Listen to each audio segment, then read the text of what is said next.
Yeah, technically. Um, I don't even know if this is the. So I did some research on that. Okay. First of all, you need 10 free followers. Then you Really? need to make a request Oh, to I hate them for that. Substack. Yeah, because it's in beta. It's in beta right now. Oh. Yeah. So yeah, Well, wait. nah. What up, Well, Betty? wait. What up, Honey Dragon? What up, Sean? What up, all? What's going on? What's going on? So Oh, yeah, you know what I probably need to do? because I was gonna do that today. I know you was. I know you was. But yeah, you need the 10 followers, and then you need to send a request to That's be able to ass. do it. Yeah, I mean, hopefully that changes when it comes out of beta. Yeah. Yeah. And I also, when you first told me that, I was thinking, is that because they don't want this is their way of making sure that their bandwidth ain't all Probably jacked up? that's probably a part of it. You know, pretty sure Yeah. that's part of it. Boom, boom, All right. boom, boom, boom, boom. Bam. Bam, bam. So I guess I can go into the intro. Absolutely. Me. Hey. Welcome everyone to the Black Culture Geeks podcast. This is my man SPJ. You. And I am Tombstone the Dead Man. And we are just a couple of geeks talking about pop culture from a black perspective. Facts indeed. Now, ladies and gentlemen, we want to thank you for joining us once again on the Saturday morning cartoon broadcast. Indeed. We feel it's our responsibility to let you know we don't really have a topic. No, not really. I mean, there's an update to something we talked about last week, but Yes. But overall, we just gonna be shooting the shit. A lot of things out there. Some of the stuff that we may talk about, you may or may not be familiar with. Might stray a little into battle rap stuff. It could do almost anything. Who knows right? what's going to happen? Who knows what could happen, right? We here. But we are here. And listen, we are the consummate professionals. And you see examples of our professionalism every week. I couldn't hold it. This thing. I couldn't hold it. Listen, meaning though, we've been doing this shit for almost 7 years. Yeah. Probably 8. Yeah. Something like that. Yeah. So it's not a big deal. We'll freestyle. And we do have our week to talk about and all of that good shit too. I think we should do the update and then go straight to the week. Yes. And then whatever happens, Right. Honey Dragon said, I don't think I've ever made it here right in the beginning. Well, thank you. Listen, I ad-libbed the shit out of that intro for the first time years ago. Yeah. And he just stuck. Like, okay, that's what we're doing. All right. Bet. Yeah. You know what I'm saying? So what's the update? All right, so it's a really short one. Okay. I mean, it's impactful though. Mm-hmm. So one of the things we talked about last week was Fat Joe's lawsuit and the troubles that he's in for potential RICO. I mean, that's not what the lawsuit's about, but listen, if some of that stuff, if this goes to trial, yeah, I would not be surprised if he was if he was about to face a RICO afterwards. But couple updates.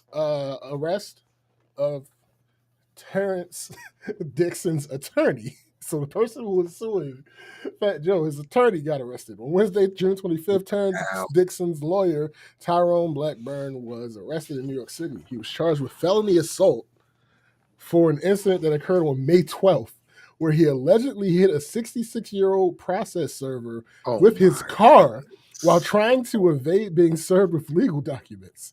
The documents were for... You can't make this shit up. The documents were for the initial defamation and extortion lawsuit that Fat Joe's team filed against both Dixon and Blackburn in April. The Brooklyn District Court's office has charged Blackburn with assault, harassment, reckless driving, and criminal possession of a weapon. In a statement, Fat Joe's lawyer, Joe Tacopina, I guess, said the arrest comes as no surprise and called Blackburn an embarrassment to the legal profession. That's update one. That's update one. Update 2. Fat Joe breaks his silence. Also on June 25th, Fat Joe issued his first personal public statement regarding the lawsuit. In a post on social media, he vehemently denied the allegations, framing them as an extortion attempt. He wrote, "I've been tested the last few months. I've lost my big brother, my father, my mother, and now I'm fighting against these disgusting lies. But please know, I will not break and I will never back down." He directly addressed the accusers with a defiant tone, stating, "I've never let anyone on the streets extort me, so how would I ever let a crooked attorney and a coward ex-hype man extort me? I'm from the Bronx. You messed with the wrong one this time." And so that there's nothing there, but that it's the first time he spoke on this new lawsuit. So there's that. And the last update. Nice threat. I mean, I guess. I'm from the Bronx. Nigga, I don't care if you're from Right. That's all he said right there. That's all he said right there. So the last update is Jay-Z was like, fuck that. Rock Nation files for dismissal. Jay-Z's entertainment company, Rock Nation, which is named as a defendant in the lawsuit, has filed a motion to be dismissed from the case. The company's lawyer, Alex Spiro, argued that the claims against them are nonsensical. The motion states that Rock Nation's role is limited to managing Fat Joe's music catalog and intellectual property, and that the company has no involvement in or knowledge of his staffing, compensation practices, or the other alleged conduct. In response, Dixon's attorney, Tyrone Blackburn, has stated that he will oppose Rock Nation's request for dismissal. So, wow. I mean, there's that. There's that. What? Wow. So, honestly, I'm gonna keep it a stack. It's good to hear Fat Joe coming out swinging if he's innocent. Yeah, because what can't keep happening is even if it doesn't happen often, is these people coming out trying to get a bag at the expense of the good name of somebody who didn't do anything wrong. Yeah. Right. I'm always for the grifters getting a foot in their ass. Always for that. Absolutely. Right? But the rumor I heard earlier this week was that it was the same lawyer as the one that tried to go at Jay-Z. And I don't think that doesn't seem like that's the case. No, it doesn't seem like he's involved. But I remember when I heard that, I was like, if that's true, Fabo, if that's true, nobody should pay attention to this at all. Yeah. Because that guy has his legitimately disgraced himself. Yeah. Legitimately. So no one should pay attention to that. And Fat Joe should just go about his business with his Jadakiss podcast and all of that. Something else this week that I thought was kind of funny. So one Mr. Joe Aloysius Budden, he posted a screenshot that he said was to give inspiration to other creators out there. And it was meant to focus on the 32 million in views that he got for the month, which is crazy work, really. It is.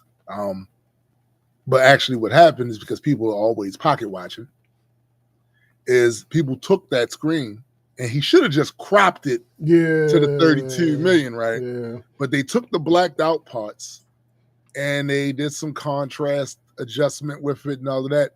And they saw the numbers that were underneath. And according to one of those numbers, Mr. Budden is making about $900,000 a month. Now, I caution you that this is just with the podcast. Yeah. We're not talking about his prize pick deal or any other thing he has cooking, or whatever. That's simply that. So I am going to say he's easily making $1 million a month when you compile everything. Yeah, yeah. Now, here's the other thing. You know, I've been in the entertainment industry, and I know it's feast or famine. There are times when you have these unbelievable runs of opportunities and money and blah blah blah and all that. Then there's times it's a drought. You know what I'm saying? You don't have that, and hopefully you save some of that money, or you make the money work for you, so that in those drought times you still good. But a lot of artists don't do that. Right. A lot of artists don't do that. However, what would be a drought for Joe? Because if you up 900,000 a month, 32 million views on Patreon a month, a subscription membership number of almost 140,000 people. Yeah. And I think there's no $5 tier from what I hear. It's all 20. It's all 20 and up and shit. So what's a bad month for him? Like, what's that? A bad month for him will still make our millennium. You know? Yeah. Like 600,000 or so. Yeah, that's a bad month for him. Now, people thought, and I saw people posting at the time, this could be the end of the JBP, because in their minds, the amount of pettiness that happens behind the scenes as far as people's contracts and shit like that leaks over into the show, to them, this indicates that there's fragility in the loyalty. I gotta say, some of y'all are just pig iron stupid. That's a job for those people. They are at work. Like, they're at work, bro. There's a $5, a $10, and a $25. Oh, okay. All right, bet. Oh, hold on. A $5, a $10, a $25, and a $50. Oh, damn. What you get for 50? Trading card? Invitation to submit topics and questions, possible on-air call, your name in the credits. That's never happened. Plus everything, and yeah. Damn, that's all right. I mean, it's all right. I ain't doing it, but it's great. Listen. I'm just gonna say that I'm sure, because of our interpersonal dynamics and contract signings, there's always going to be some kerfuffle going on there about how much they get, what their value is, blah, blah, blah.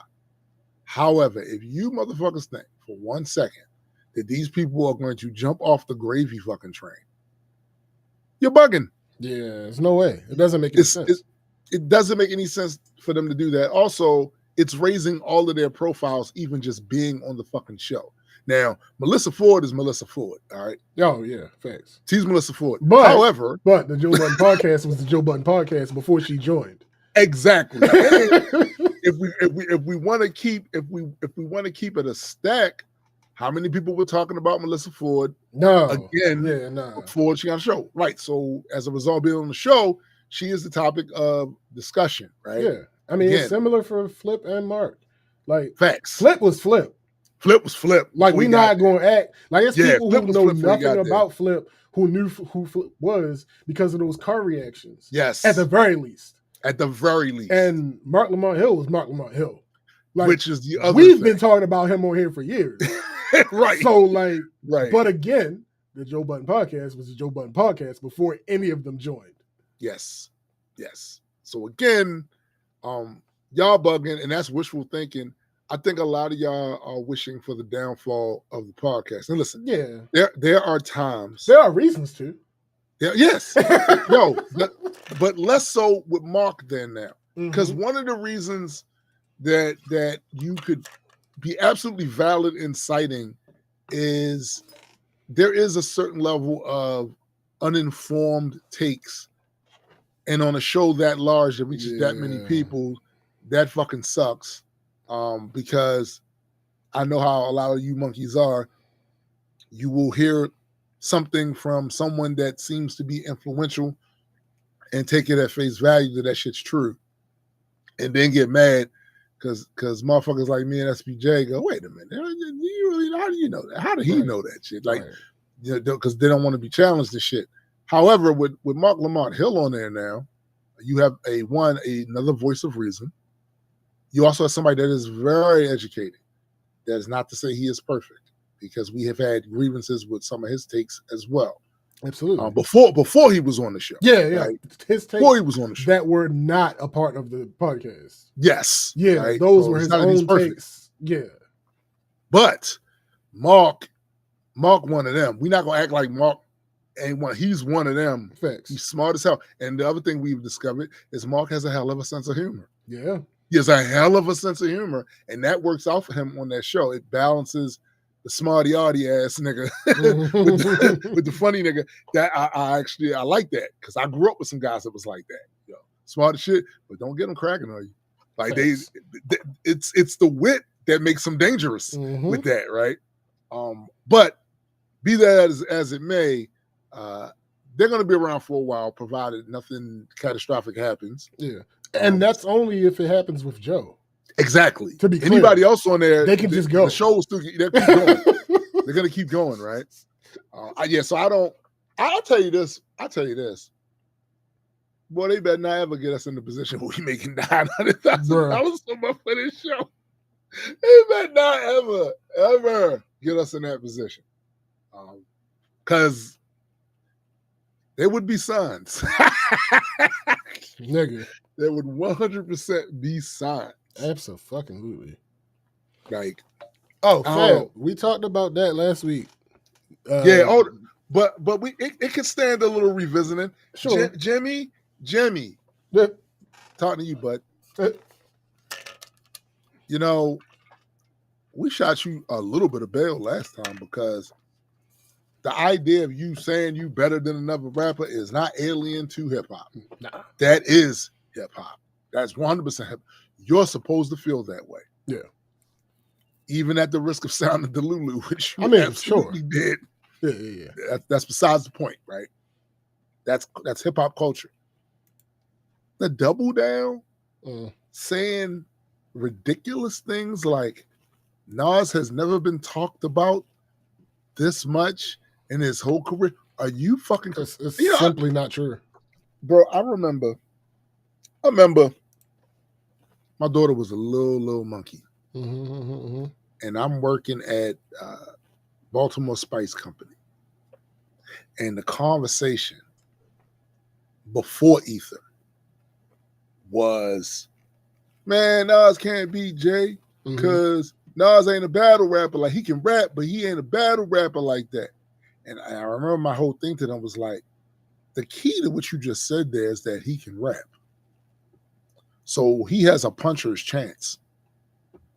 And out to what I was told, man, please, Jay about the and Jay going to do that. What's up, sis? And Jay this and Jay that. And then when Ether came out, when they debuted Ether, I was at work that day. And work stopped because everyone went into the oil room to listen to the radio. That scene of us in there listening to Ether was probably repeated in numerous workplaces, homes, motherfuckers outside with the radio, in their cars, all that shit. Everywhere that hip hop plays, that shit was happening. And then the conversation after that for years, Jay and Nas. Even though, as far as I'm concerned, with Ether, Nas put the thing on that. There's still questionable things. You can still ask valid questions about if Jay had put out certain songs in certain orders, like what could have happened. That's valid. All that's valid. Absolutely. But to act as though people have not, like, that literally has not been the thing that people talked about for years after that is crazy. So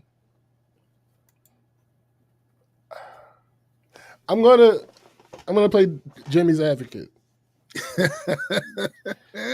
I was about to say shooting bail, but I'm not shooting bail because I don't necessarily agree. But I understand the point that he's trying to make.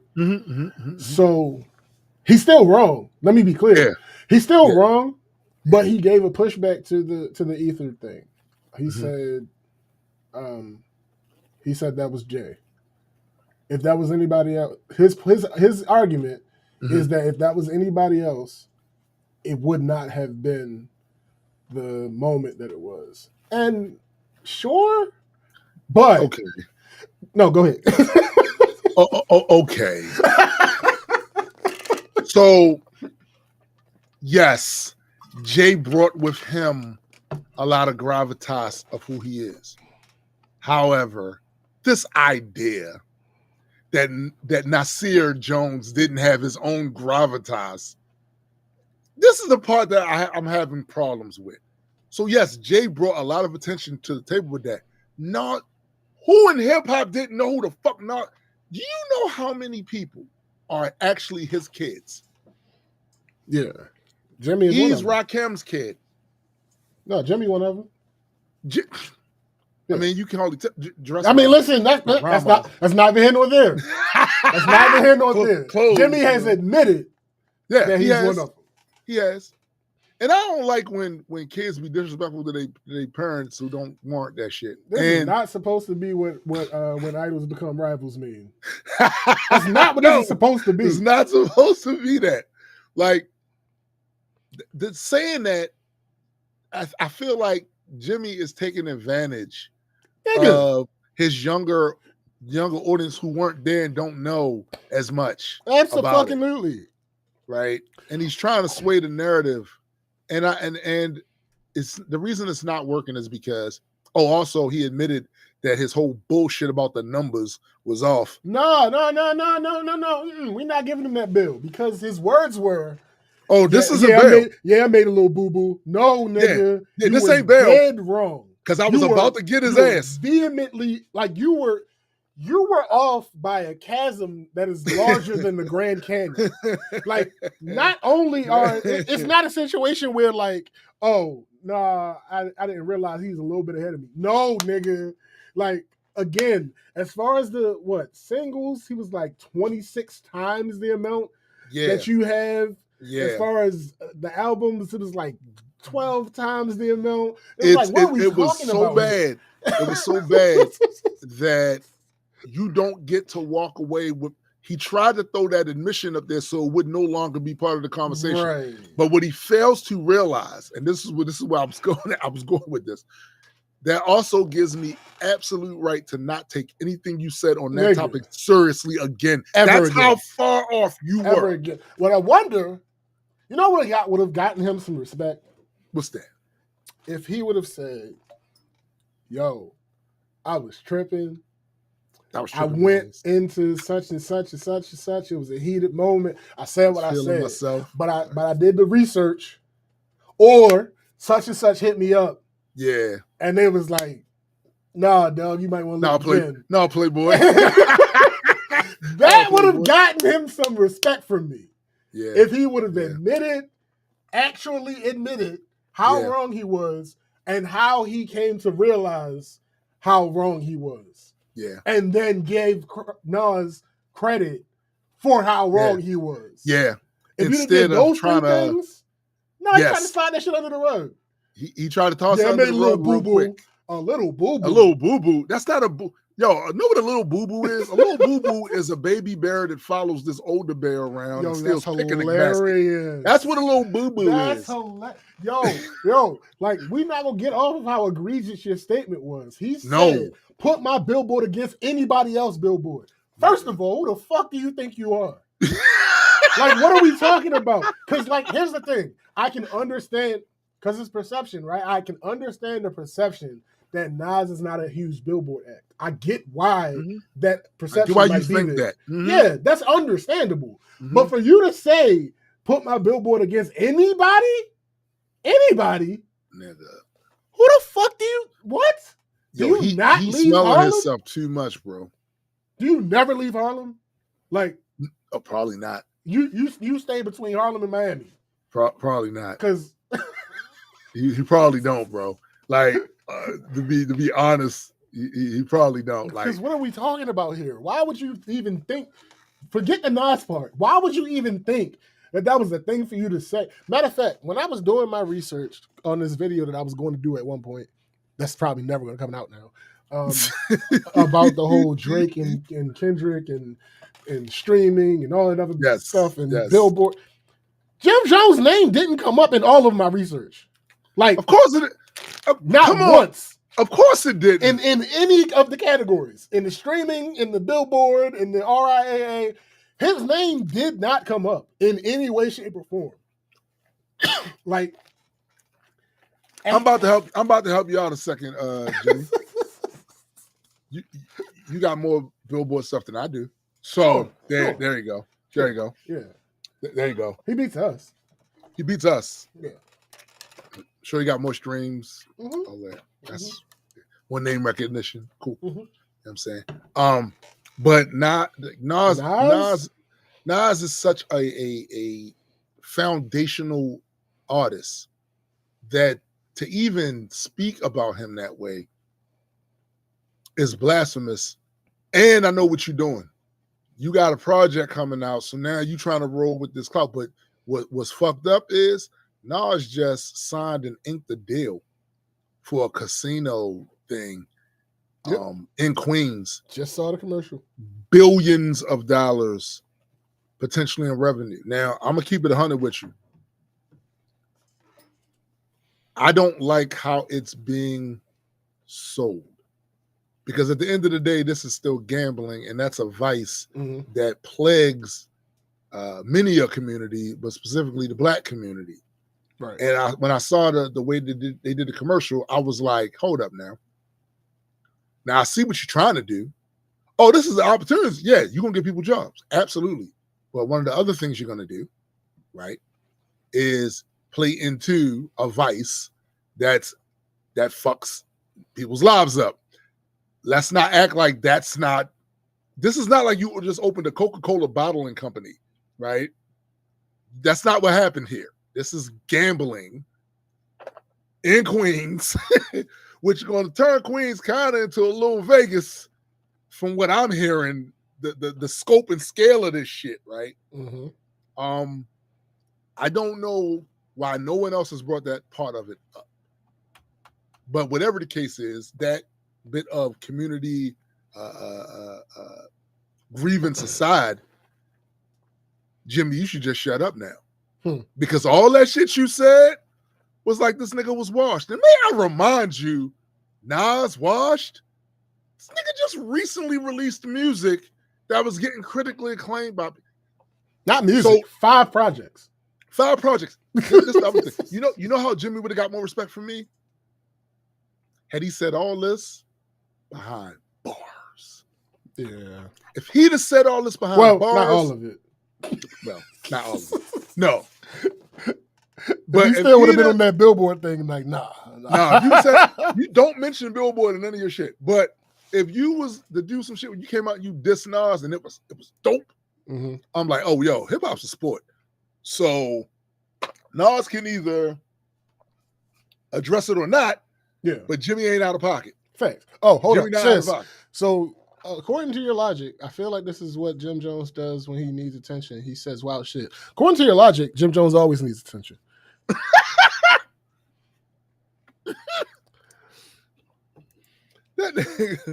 This nigga, because this nigga always saying some wild shit. This nigga always saying wild shit, and this nigga always walking around here dressing like he 18. Bruh, like what are you talking about? He talking about what did he say? Said now what I said got a whole bunch of 40 and 50-year-olds with their panties in the butt. Yeah, nigga, you are 48. And you look older than us. Yes. What are we talking about? Like, what is happening right now? I'm gonna tell you what's happening right now. There's a case of Delulu that's loose in these streets, in these hip hop corridors. The one thing I will give him a little bit of bail for, not even bail, I will give him a point in a debate for, is when he told Shannon, "You don't even like hip hop." Right? I'll give him that. I'll absolutely give him that because we're not doing that. Like it's one thing for somebody who's on the outskirts of hip hop or just a casual, super casual fan to be like, oh, Nas and Jim Jones. No, Nas, absolutely Nas. That's one thing. Right. For you to be trying to outright confront one of them, all right, so it look a little weird. It look weird as right, because you don't. We know you don't rock with hip hop like that. Like that wasn't a revelation. But you know what though? To his credit, he admitted it. Another way to look at it, you got motherfuckers outside of hip hop knowing that this ain't true. No, facts. Absolutely. That's why I said, anybody on the outside saying it, cool. I'm fine with that. But right. For you to be like, and you what? Nas, you need to where all this energy? Where all this venom come from? You ain't never had a conversation this passionate about hip hop in your life. Why is this the first one? Which leads me to something else. So Shannon ain't the football athlete anymore. Shannon is not the official broadcasting thing of a large sport network or none of that. Shannon is a podcaster / streamer. Yeah. And them niggas, I hate to say it, but it's true. Because we in that category. We just not them. Yeah. They're some of the most opportunistic motherfuckers. Oh, absolutely. In broadcasting. And I feel like Shannon did all that shit trying to make a moment, trying to force a moment. Mm-hmm. That's what I feel. And that's kind of bad because you're not these kids, bro. Right. And you doing the same thing Jimmy doing. Yeah. That part. Y'all two sides of the same coin right now. That part. Which leads me into this other thing. I got y'all. I hate to be the one to do it, but sometimes the calls got to come from inside the house. Mm-hmm. The podcast streaming world is some of the worst shit that happened to young men. That in so many ways. Like, if you motherfuckers spent half of the time that you spend clout chasing on researching some of the shit that y'all be trying to speak on, I wouldn't have a problem with y'all. All them other antics and dumbass shit y'all do, I go, yeah, that ain't for me. But when they talk about serious shit, they be on it. No. Y'all have the worst takes. And I suspect there are quite a few of you who are only taking those takes because you know they're controversial. You don't really believe it. But that makes it even worse. Mm-hmm. Because you're betraying what you actually believe in order to get some form of engagement. And then the damage you do, you never seek to repair. I don't give a fuck how much money you give to charity until you motherfuckers realize, until you grow up and realize that when you have a large audience listening and hanging on to your every word, you're doing anywhere between 3 to 6 hours of streaming. Yeah. You are saying a bunch of shit that's going to infiltrate the minds of very impressionable people who aren't going to research a motherfucking thing you said. And they're going to run with it because they see you as, even if you don't want to use the word an authority, there is a reason why you guys are referred to as influencers. You have influence. It's a reason why companies will pay you bags of money to promote their product or their service on your fucking stream. If you did not have impact, they would not spend that money like that. Yeah. And the impact don't just go one way. It don't just influence people to purchase a product or a service. Nah, it's all, the influence covers all that shit.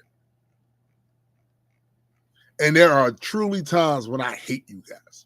I mean, because the output and the result of the output from your podcast, I got to see that shit all over the fucking place now. Mm-hmm. Motherfuckers repeating that shit in comment threads. And like, y'all get on my goddamn nerves. Y'all really do get on my goddamn nerves. And that's why when we do see the occasional streamer / podcaster that shows some responsibility, mm-hmm.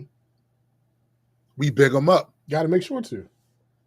because the reality is they're going to always use the content over everything excuse for everything they do. And I'm warning you now, just like every other trend, when you abuse shit, it starts to look real corny. And it first starts to look corny to people like us. Yeah. The people who think and are thoughtful. But we may not be on the cutting edge of thought in that community or influence in that community. But if the wave is coming, the wave is coming where your audience is going to see the shit you're doing as corny, because it always happens. It always happens. They're going to see it. Also, you know, your audience is aging with you. You do realize that, right? And sometimes the shit y'all say out of y'all mouth, life will disprove for them. And then your shit's not all that provocative anymore. It just sounds silly. You start to sound like people who never really lived, right? Because your audience is out there living a life, and they're saying certain shit you say don't work. Like all that huffing and puffing you motherfuckers do about women. All that huffing and puffing you motherfuckers do about women. Well, what happens when the guys in your audience actually get a woman? Like, what happens then? And it ain't what you said. And now when they call motherfuckers lame for doing certain shit that your audience is now out there doing, because this is a life thing and this is how people interact, and males, females, and males and males. This is how that shit works. Yeah. You're still talking about the same bullshit. Like, honestly, when I first started, I got my second wind in music around 2010. Right? What up, McKenna? What's up, McKenna? I got my second wind around 2010. All right. So there were certain topics that were prevalent at that time that I was already talking about. I had a song about that shit years ago. Right. So, all right, I did a whole channel about that particular topic. So I'm gonna put some music up here, right? Talking about that. Because it was the right time for the conversation to be had, and it was already being had by people, it kind of elevated me. But if you thought I was going to stay rapping about that shit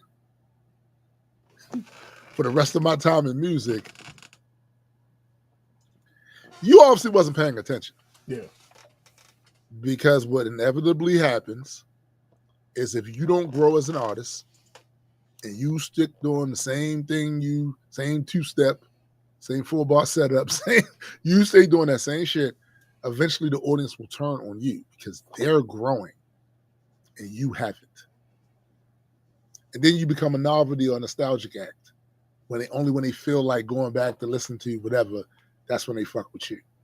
That's what a lot of you podcasts gonna wind up turning into if you're still around. Yeah. Because it's funny because the other day I had this conversation about journalism. I said I hate when some of these little niggas use that term because that's a loaded word. That's loaded. There's a lot that goes with that shit, and y'all don't really be meeting the prerequisites for that. Y'all don't do a lot of fact checking, researching, and y'all don't have gatekeepers in your little organization that you started that make sure that you're not spreading misinformation. Y'all don't have that. This is literally what journalists have. They can't just go and put something on the air or put something in the publication. Nah, that shit got to go through fact checkers and all that shit. Y'all don't have none of that shit. Nor do y'all have journalistic integrity because a lot of that shit is clout based. So you would rather tell an entertaining lie than a boring ass truth. But now you want to, as a journalist, what? That's like me running around after I put a Band-Aid on my knee because I banged it against the thing and it got a little cut on it. As a doctor, get the fuck out of here. Get the fuck out of here. Get the absolute fuck out of here. Like, you guys aren't journalists. What you are is catch of the day. And you're also lucky. You're also lucky that legacy media dropped the ball. Legacy media showed us what they was, right? Money hungry, and also very easily politically swayed by people in power to not say certain shit. So people lost faith in legacy media. And the perception, at least right now, but I'm telling you it's not going to last, is that you guys are the ones without tethers. You guys are the edgy whatever. But people are starting to see that you indeed have controllers and wranglers, sponsors, right? Y'all getting a lot of bread out here, bro. They just did a Forbes 500 shit of podcasters and streamers. Nigga, some of these motherfuckers are pulling down. Some of these motherfuckers have pulled 20 million thus far in 2025. It's not even a whole year. Yeah. Not even a whole year. Y'all getting a lot of bread over there. A lot of bread. Salute. Salute. Sure. However, people are starting not to believe that you are honest brokers. The moment they say, oh, he's probably doing that for clout, that automatically eliminates you from honest broker status. The moment you're doing some shit just for clout, you're saying this just for clout. That's it. It's over. But sometimes it takes a little time for that thought to catch up with your audience because they're still being entertained. You get on there, you juggle some shit, you do your dance, a couple of cartwheels, and everybody go, that's an acrobat. It's a skill to do that. But after a while, they're going to say, actually, clowns do that too. Yeah. Yeah. Clowns be doing backflips and all that shit too.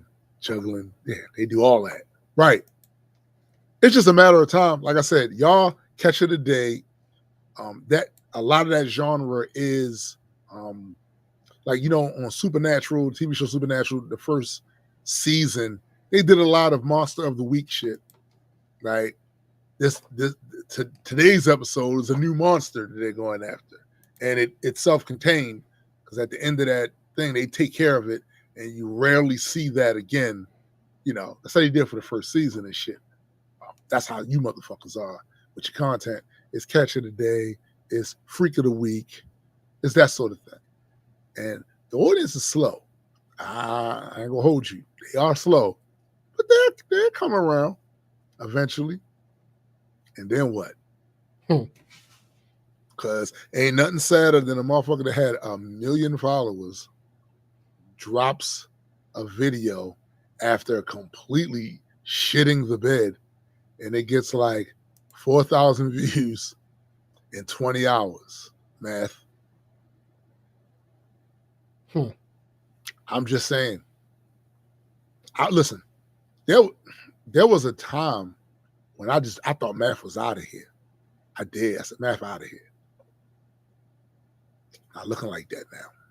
Now, I can't pretend to know all the ins and outs of what actually happened between him and his host, but I got to tell you, if you do a case study on what happened with Math versus what happened with Joe Budden, you will find similar traits, similar accusations, all of that. But Joe came out on the other end, $900,000 a month, 32 million views in a month. And Math came out on the other end. Well, I don't know if you saw that live stream that he did not too long ago. I didn't watch the entire thing, but I looked at the comment section and wasn't none too friendly like it. You know what I'm saying? A lot of people says it's over. It's too late. I saw a bunch of that shit in the comment section, bro. A bunch of it. Now I know I've heard Math's I've heard his spiel on a lot of that stuff over the years. Wasn't me. These niggas was greedy. They really didn't see my vision. Dog ate my homework. We seen it. And I would have entertained it now, except for it's too many times. It's too many times. And also, I still think the situation with Champ was on Champ. Champ seems weird, like a weirdo. He seems like a weirdo. I ain't gonna hold you. But some of the other people, they get to talk too. And they are. Them boys at Bagfield, they didn't talk about a lot of that shit. Look, I certainly find them to be rather obnoxious at times as well. However, that doesn't mean they was wrong about that shit. Yeah. And they was wrong. Listen, the podcasting shit is a crazy ass game. It is. It's a crazy ass genre. To be able to get people to even listen to what the fuck you're doing for hours and hours at a time is a feat in itself that I guess could be celebrated. Like, yo, that's crazy that you got this audience. Yeah, because everybody can't do that. Everybody can't do it. That part. But what we are learning is everybody can't keep it. That's it. That's what we learned too. Like, thanks. I think that's just another tier. It's the tier of the ones that can get a bunch of people to listen all the time. That's a tier. And then there's other tier, the people that can keep them. And part of that, I think, is you becoming a bit more professional. I believe that's it. That Steve Martin, I'm a wild and crazy guy shit that you did to get you there, you got to kind of wrangle it and use it in doses. Yeah. Be sporadic. Dose. Yo!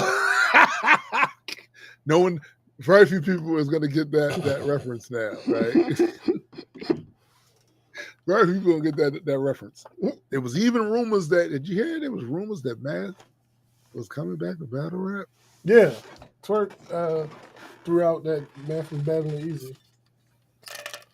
Is that really going to happen? No, who knows? Especially since it got, spoiled. Oh, yeah. So who knows? That must have been Math must have been expecting a big bag because he's going to lose that. Listen, I'm just saying. I can't imagine Math beating Easy. He's not. It's going to be a lot of huh. It's going to be a lot of that. Yo. Yeah, no, I couldn't imagine. I could not possibly imagine. That's a crazy comeback battle. I ain't gonna hold you. Listen, I know Math hold a few legend cards. Sure.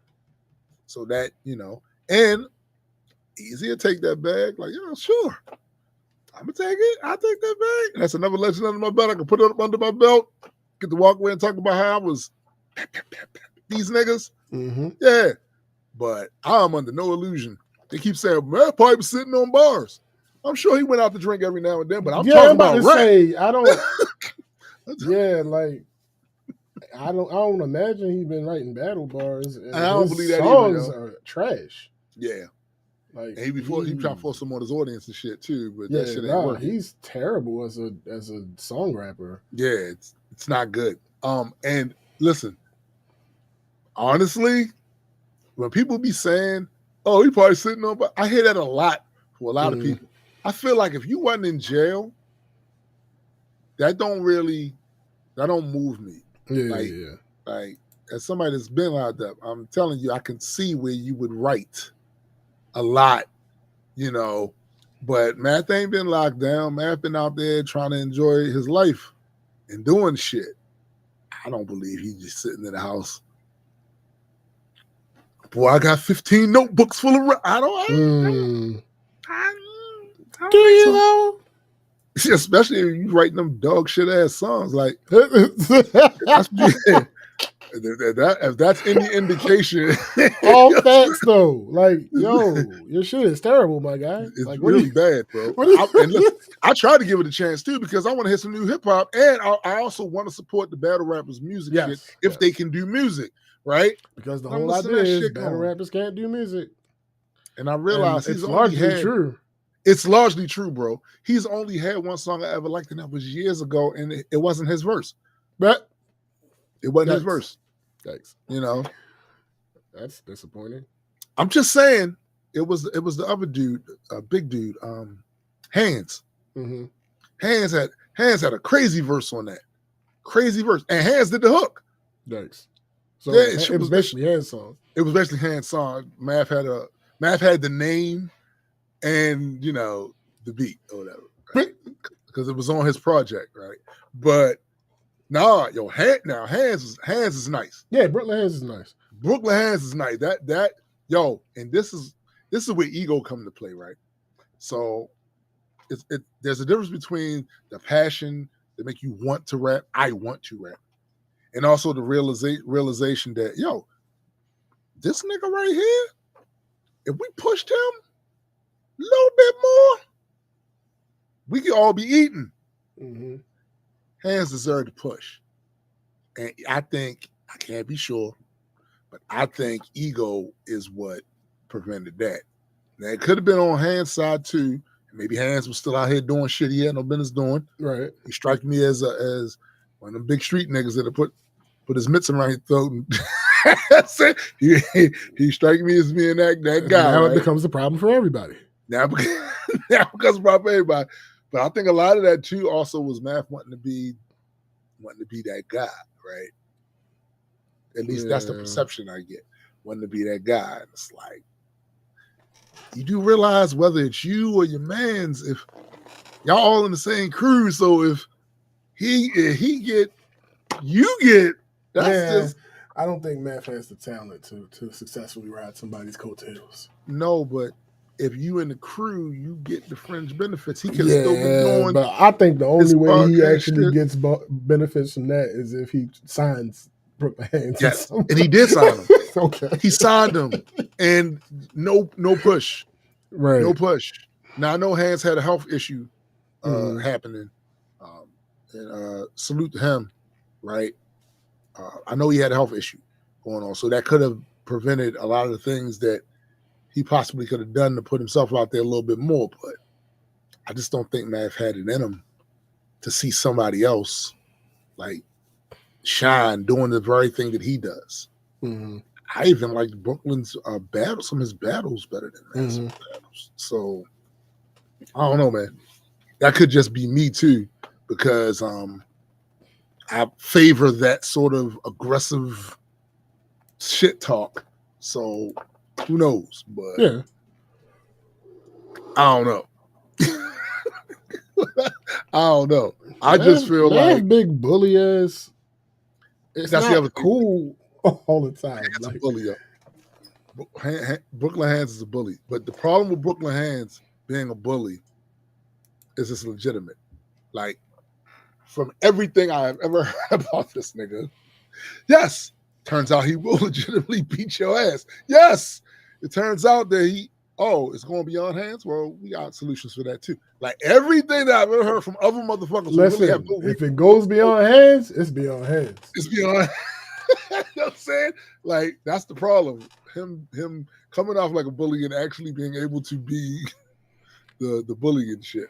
It's so funny because years ago, right, when the big bully of hip hop was Suge Knight, I distinctly remember, and this, first of all, Baltimore niggas are savages. I'm just gonna put that out there. A lot of niggas that I knew used to look at Suge and say the same thing I used to say. I'm too stupid not to stab him. I'm like, all that shit. I was, you hearing about him putting hands on motherfuckers and dangling them over balconies and shit. I'm too dumb. These must be smart niggas who like, it's not worth it. I'm too stupid. Not that. Fuck you. What? Y'all let him do that? And it wasn't until he messed with that barber nigga. That barber nigga was like, nigga, you do realize I come from the same planet as you do. I come from planet Krypton too. I got all the same powers. So if I know how to use them shits. Bing, bing. And when I saw that interview, he was a barber, B. He was Brutus the Barber. You know what I'm saying? like he was not some gangster. No. He was a regular working man, He was a regular working man. And it was like, this ain't Bronx Tale. The working man ain't a sucker over here. What is you talking about? What are you talking about? He bing-binged him. Bing-bing. They said he went down, They say he didn't even really get a shot off. I mean, Oh, this other thing, they not the same size. Right. So that lead me to believe he was a big for nothing ass nigga. I mean, the big for nothing. There's a lot of these little niggas. They run around here 6'5", 312 pounds with a grimace. They the size of Grimace with a grimace. Yo. Looking all mean and tough. They catch a bing bing. And they dribble down the side like ice cream on a hot day on a cone and shit. Just they dribble all down the shit. It's like, yo, but we thought, but you said, nigga. I'm just saying, man. I'm just saying. And being a big motherfucker is dangerous. Yeah. Because the assumptions niggas have about you, right, can have somebody poking you with a blade or shooting you with a gun because they feel like, well, I'm obviously not going to be able to overpower the nigga, so, but I'm not taking this L. Either I got to get out of here or I got to put my all in there. Yeah, that's it. Like, they feeling like, oh, no, you're not just going to be grabbing me. Yo, I used to work with a guy named Andre. Andre did, was it 12 years? He did 12 years in the cut for strong arm robbing motherfuckers, right? He had a crew of dudes with him. And they would like catch store owners or people, cashiers ever coming out closing the store up. He wouldn't use a gun, yo. He would just grab his arm. Got jammed up and nigga snitched on him. So he wanted to go. What on? Yeah, right. So he worked at Baltimore Spice. Yes, Mike. He was Andre the Giant. Oh God. He was a big young boy, right? But he spent 12 years of his formative years locked up. So, they say when you locked up for that long period of time, at a certain age, you go through suspended animation. You don't really mature. And that's what I saw from him, right? He was a funny nigga. I fucked with him. He was good-hearted, you know what I'm saying? But he was a giant-ass nigga, yo. And there was a lot of motherfuckers that were scared of him because of that. They didn't really realize how goofy he actually was. RJ was a goofy motherfucker, right? But that don't mean RJ won't beat your ass, right? He just never came off like that, at least with me and none of the people maybe a couple people at the job. It was a New York nigga that came. Yo, why do New York niggas do this? Why do they do this? So you came down here to live, my guy. And you know what you didn't do? You ain't moved to the hood. You moved out in the county area, right? But you want to breath me to death about the Bronx. Yo, I don't want to hit you. You tough because you from the Bronx. There's a lot of tough people in the Bronx. Sure. That don't mean you came to live there. Yo, every day we used to hear this guy talk about, because in New York, said, nigga, you down here. You came down here. So obviously you couldn't handle it. Yikes. I'm just saying, you can't. If it was all that you said was, you came down here. And like I said, you moved in a nice neighborhood. I've been to the house. It's nice. Nice. I know the cost of living is high as fuck up there too, so that could be incentive for a motherfucker to leave and shit. Sure. But you ain't moved to the village, nigga. You moved here. So I don't want to hear that. No tough talk from you. Stop that. Cut it out. No random tough talk. That's what I should say. Sure. No random tough talk from you. I don't want to hear that. Fuck out of here. At the time, I'm still living in the village. I don't want to hear that from you. I don't want to hear that from you. You came from the Bronx and came down here and moved to Sweet Valley High. Yo, shut the hell up. I'm saying it's cool. It's cool. I ain't mad at you for doing it. I'm just mad at you for talking Bronxing me to death, man. The fuck you? The Bronx, Sweet Valley High. Come on, yo. We're better than this. Are we? Maybe not. I feel like I'm not. Is this what we are? Is this what we represent? Yes. Absolutely. Hold on for a second, bro. Hold on. Let me handle this real quick. You broke it. You did absolutely broke it. I don't like it. I don't like the idea that you could just run around. What up, free thinker? So I actually have been putting something together, but it's not quite ready yet. So we're gonna have to wait. Hold up. And we're gonna have to wait on this. But yeah. Back to the idea of Jim Jones giving Nas the only significant cultural moment of his life. Let's see if I can do a cursory glance of things that were that jar my memory. All right, so 1998, Belly was a hood club. Oh, first of all, one thing that is very important to mention in this argument is that what popularity and virality and all that other shit is now is not the same thing that it was back in the 90s. The same structures didn't exist. Some at all, and some in very different ways. So you got to take that into account too. But we not going to act like Nas has not done anything to shake some shit up and be talked about. Like Illmatic, I don't have to say anything about that. I'm just going to say the name Illmatic, right? That's one. Stillmatic was around the time with the Jay-Z beef and all that other stuff. I don't got to say nothing about that. Free thinker. Just ether. I'm not even going to go. You don't got to say nothing else. Not gonna go, we've spoken about that on here so many different times. It is the only diss track in history that has become a verb. Mm-hmm. It is a verb now. Nobody says, yo, you just got no Vaseline. Right. Nobody says you just got hit him up.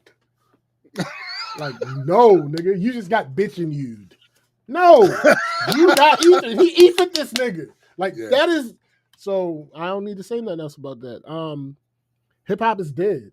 That was a real statement at the time. Mm-hmm. There was some real shit going on behind that. He had the culture in a fucking frenzy. His very next album, nigga, they didn't let him name it that, but that was a big fucking deal. Like, everybody talked about it. Everybody talked about that shit. Yeah. Like, what are we talking about? Then skip a couple years, 2020, he started this run with Hit Boy.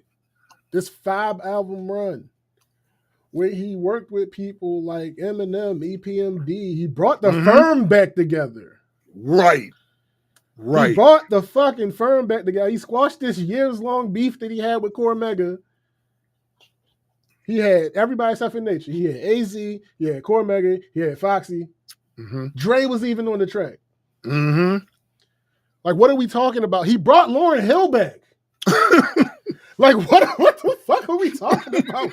Yo, for years, people have been saying, yo, even though all the crazy shit that she has been doing, we just want her back. We want more music from Lauryn Hill. We want more music from Lauryn Hill.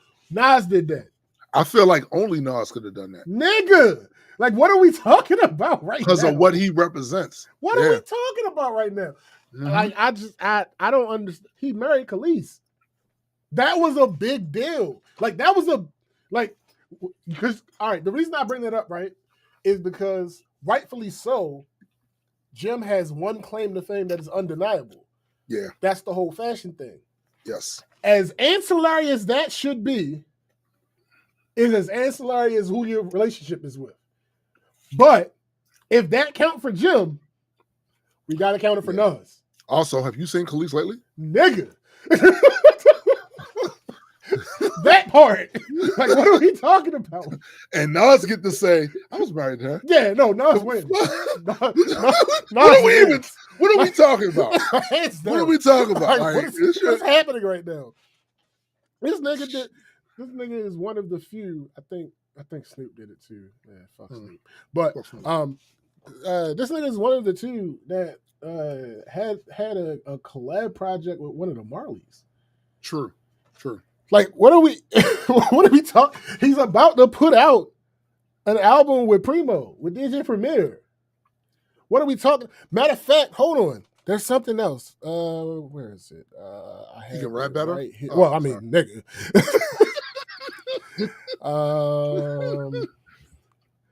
This nigga is about to be responsible for, where we at? Artist Nas. This nigga is about to be responsible for another Ghostface Killah album. He just put out a Slick Rick album. It's about to be a Big L album. It's about to be like this. Yo, what are we talking about right now? It's not. Yo, don't ever talk hip hop. Don't ever talk hip hop to Nas again, B. Like, I don't want to hear that, man. I don't want to hear it. I just don't understand. Like, there's no. How are you talking hip hop to? No. It's just not a thing. It's not a real thing. Y'all like to say shit, and that's cute. But they talk because they got lips, yo. That part, like when we talk about what's actually supposed to be happening, hold on. I think I might be missing one. Because the label is called Massive Pill Records. And it's Nas and some other person. Like, Nas is the founder. Let me see. Upcoming. Moneybags. Releases. Facts. That nigga Moneybags now. Massive Pill Records. Upcoming. 7 new albums as part of their Legend Has It series through 2025. It's going to be an album with Nas and DJ Premier. Ghostface Killah, which is Supreme Clientele 2. Raekwon. It's going to be a new Mobb Deep album. It's going to be a new De La Soul album. And it's going to be the Big L album. Yo, what are we talking about here? Come on, bro. Like, I don't understand what is happening. And meanwhile, while this is happening, Jim Jones doing push-ups. Listen, look.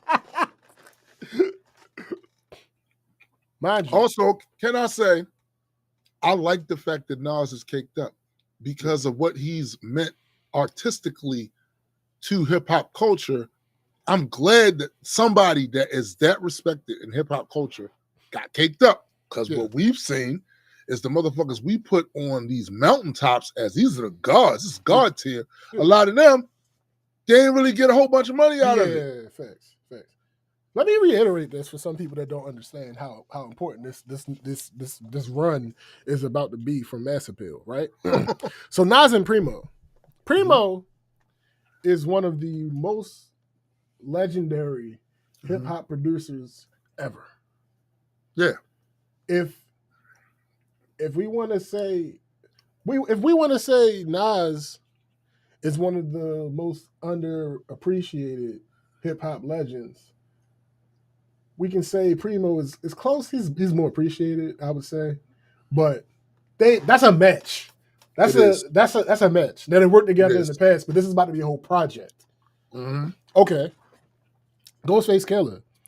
This album is going to be the sequel to Supreme Clientele, which is one of the premier iconic albums, hip hop albums, released ever. Yeah. Raekwon's new project is going to be the spiritual successor to Only Built for Cuban Links, aka Purple Tape. Purple Tape. If you are into hip hop and you were alive in the 90s, then all I have to say to you is Purple Tape, and you understand what I'm talking about. Like, now I don't know. It don't say if Ghost is going to be on this the same way he was on Purple Tape, but it just say that it's basically expected to continue the themes of Only Built for Cuban Links. Mobb Deep, new album. with Prodigy's estate's blessing. Prodigy passed away some years ago. We're getting new Mob music. De La Soul. If you don't know about Mob and how them bells on their first big hit hit the hood, that doom doom doom doom doom doom doom doom. Yo, that shit is cemented in the heads of hip hoppers. Facts. And they're Havoc and Alchemist are both involved. Oh my goodness. Alchemist, very influential in Mob's career.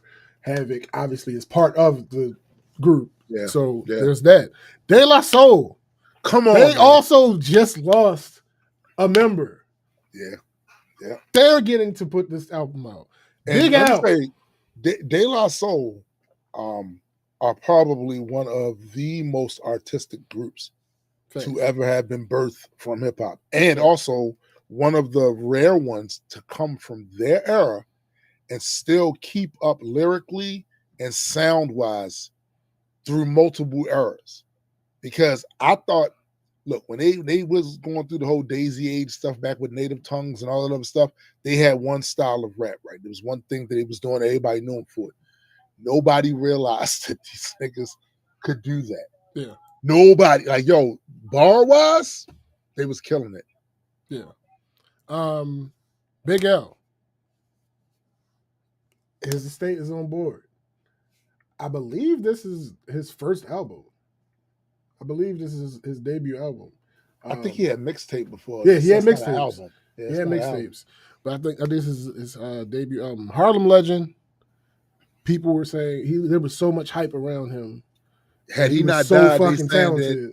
They were basically saying, you know how they always give Biggie the credit for bringing New York back? Mm-hmm.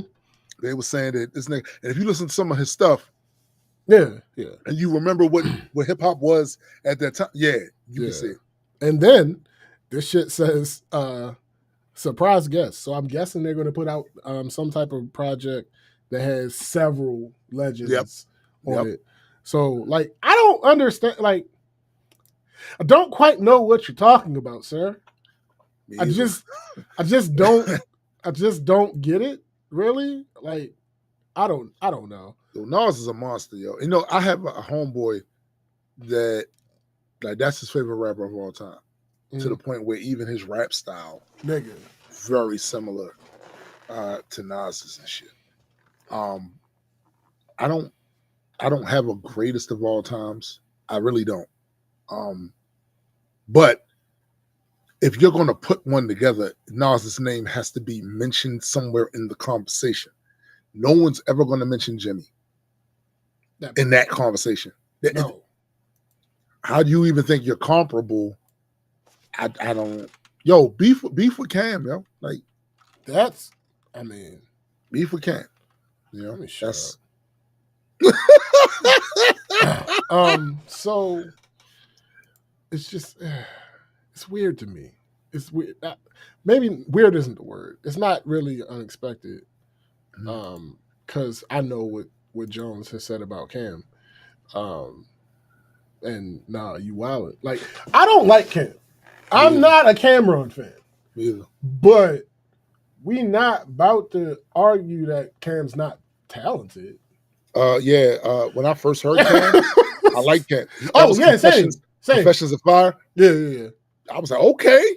But then he started computer starting Putin. And I was like, why are your computers Putin? What is happening? Entertainment wise, Cam was very entertaining. Absolutely. I hated that era. I ain't gonna lie. I hated that era where him and Jim and them were saying Jay-Z couldn't really rap. Like, yo, who y'all trying to convince of that? And who y'all trying to convince that Jigga can't really rap? I don't know who y'all. And it's not like I was the hugest fan of Jay-Z, but it's obvious. Are you listening? Are you dumb? Like when they tried to pull that off, yo, I was like, I don't think this works. Is this working for any of y'all? Do y'all really believe that because they said Jay-Z can't rap? Y'all think that's how that? So, like nigga, Mace and Cam had to teach you how to rap. Yeah. Like, what are we? Yeah. Whatever. I don't know. Like, and don't get me wrong. Again, people talking about, oh, but he gotten much better. Sure, absolutely. Bravo. That's actually what you're supposed to do. Yeah, like what are we talking about? That's what you're supposed to do. Nas couldn't get much better. Yo, his first album. Like, can we really, like, you his had first to album get is better. Considered a hip hop Bible. Yes, you had to get better. Wherever Nas was at in his life before that first album to get better, we'll never know. As far as we know, Nas was in Tibet on mountaintops and shit with gurus studying the intricacies of wordplay. We don't know. We just know his first album, he came out the gate. This is what happened. You had to learn how to. You had. A lot of us had to learn, right? All of us ain't really learned the way you did. Like, I'm gonna keep it real with you. I didn't have anybody sitting there with me. All right, yo, you supposed to structure bars like this, and this is how you do a 16. And oh, by the way, nah, I picked it up from listening to people who I will never meet in my life. You know what I'm saying? Like, you had the benefit of Cam and them right there teaching you how to rap. Yeah. Teaching you how to rap. And something about that really irks his soul too. I can tell. This is why he talks about it. Mm-hmm. Because he wants to feel like, no, but look at my one.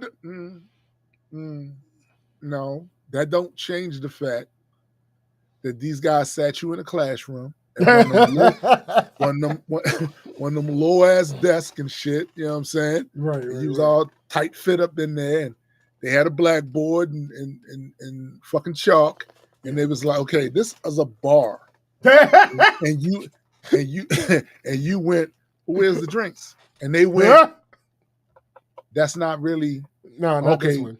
Let's deal with vocabulary first. They literally like brought you from preschool and graduated you out to be able to do a verse on their shit and then have your own music. That's what happened. There ain't a motherfucker. I'm gonna keep it real. Yes, I've had a mentor in music. Yeah. Like Sean Black taught me how to listen to music the way an artist listens to music, not the way a consumer listens to music. Right. He taught me the structure of music. I was already rapping, right? I was already rapping. It's just that the music part came secondary to me because I didn't have a producer. I'm literally rapping on beats that was already out, right?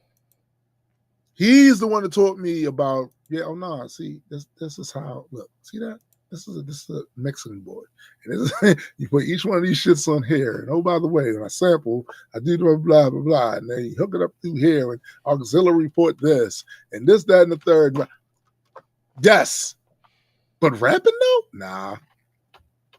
That came from Kool G Rap. That came from Rakim, Big Daddy Kane, KRS-One.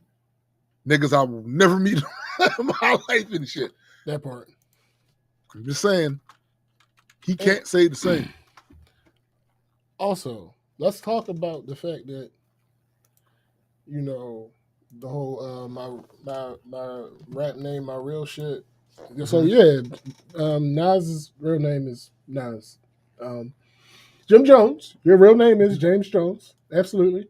Yes. Here's the problem with that, right? Oh damn, there's a problem. So I look at your biggest hit of all time. It's clear. Mm-hmm. There's no debate here. It's We Fly High. It's balling. Yes. Yeah, that's your shit. That's it. Huge. That's his biggest hit. Huge hit. Absolutely. But when I look at the writers, oh no. When I look at the writers. When I look at the writers for the song We Fly High. Oh man. This is not gonna be a good day. Let me double check. Let me make sure I'm not wrong. Oh, hold up. This is a different version. Okay. All right. Hold on. Let me see. I want to make I want to make sure because I don't want to. No, I don't want to defame the man. Nah, yeah, we not doing that. Bro. So far, we ain't told the truth. Yeah, we ain't told nothing but the truth. Let me see. We fly high. Jim Jones. Okay.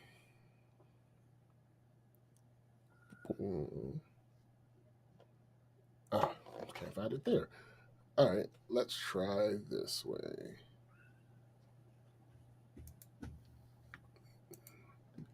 Bowling.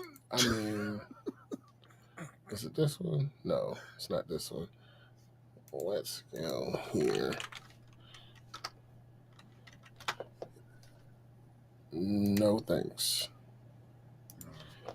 Who wrote the Jim Jones hit We Fly High? Matt, deep dive that Playboy. Yeah. Because I keep hearing people say names that's not Jim Jones. Do you think that it's possible they're saying that to try to discredit him, or because it's real?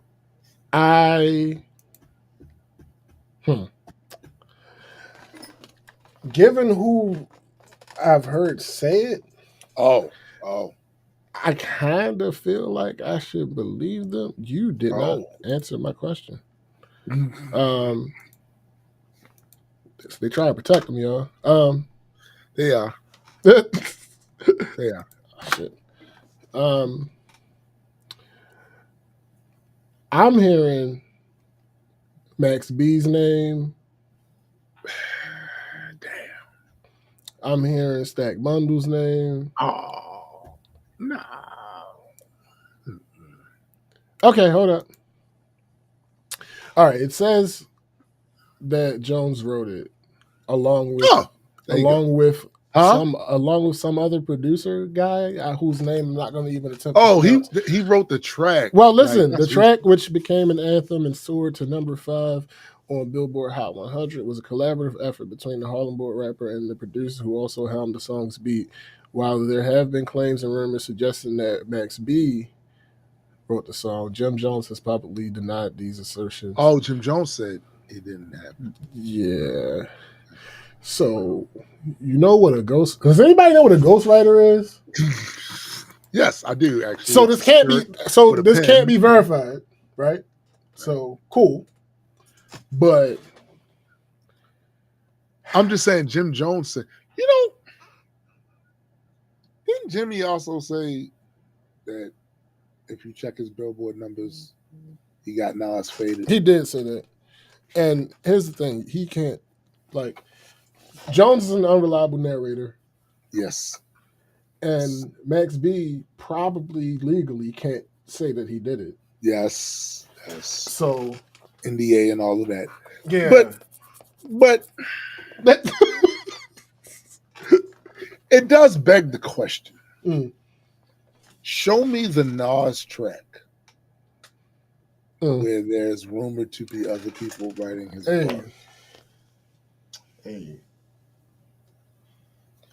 Like, I get that people who are outside of the hip-hop sphere, especially a certain form of hip-hop, will probably be confused over the focus on did you write your own shit. Because in other genres of music, there's no expectation that the singer wrote the song. What you need to understand, though, is in hip-hop was counterculture. That's one. So when it first started, it wasn't nowhere close to no record labels, right? Yeah. It wasn't nowhere, like that culture, that record music industry culture, hip-hop was nowhere near close to that. So it developed kind of outside of that. Mm-hmm. And you writing your own raps was literally your superpower. Well, that was your superpower. So let me offer a less cultural and just a more common sense reason for this, right? Something that everybody can understand. When I don't want to disrespect nobody.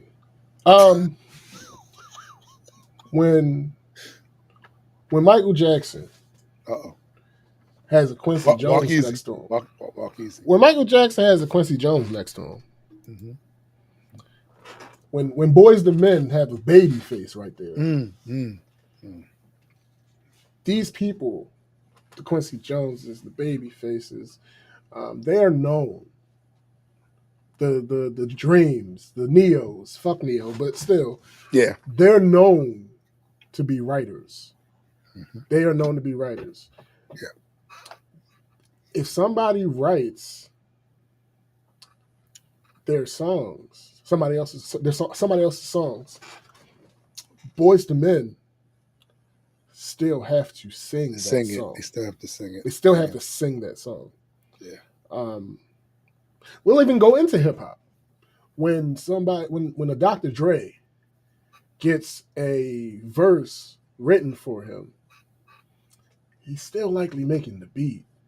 Right? Yeah, and that's it. So these other people in hip hop, they don't make beats.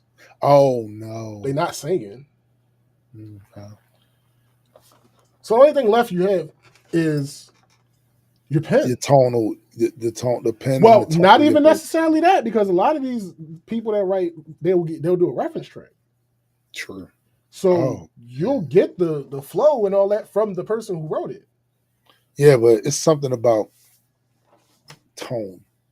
Yeah, absolutely. That matters. But the most important thing left is the pen. It's just the case. I said years ago, and it ruffled motherfuckers' feathers locally.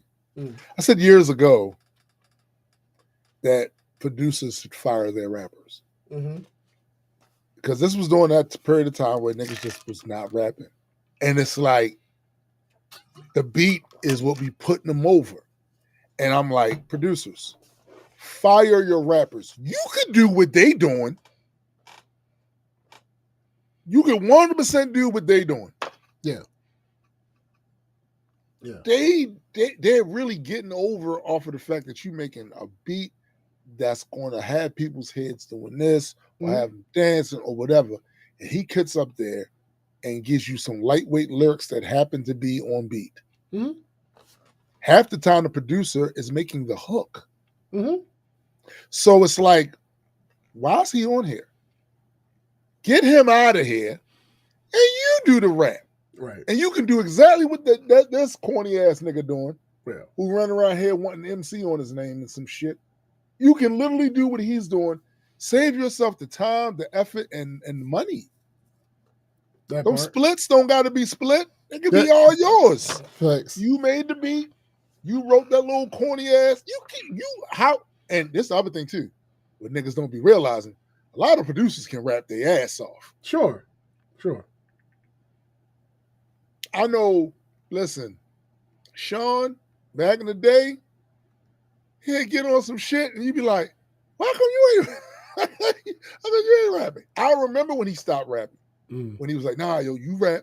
I'm just gonna make the beat and blah blah blah." I'm like, "But nigga, you nice. What are you talking about?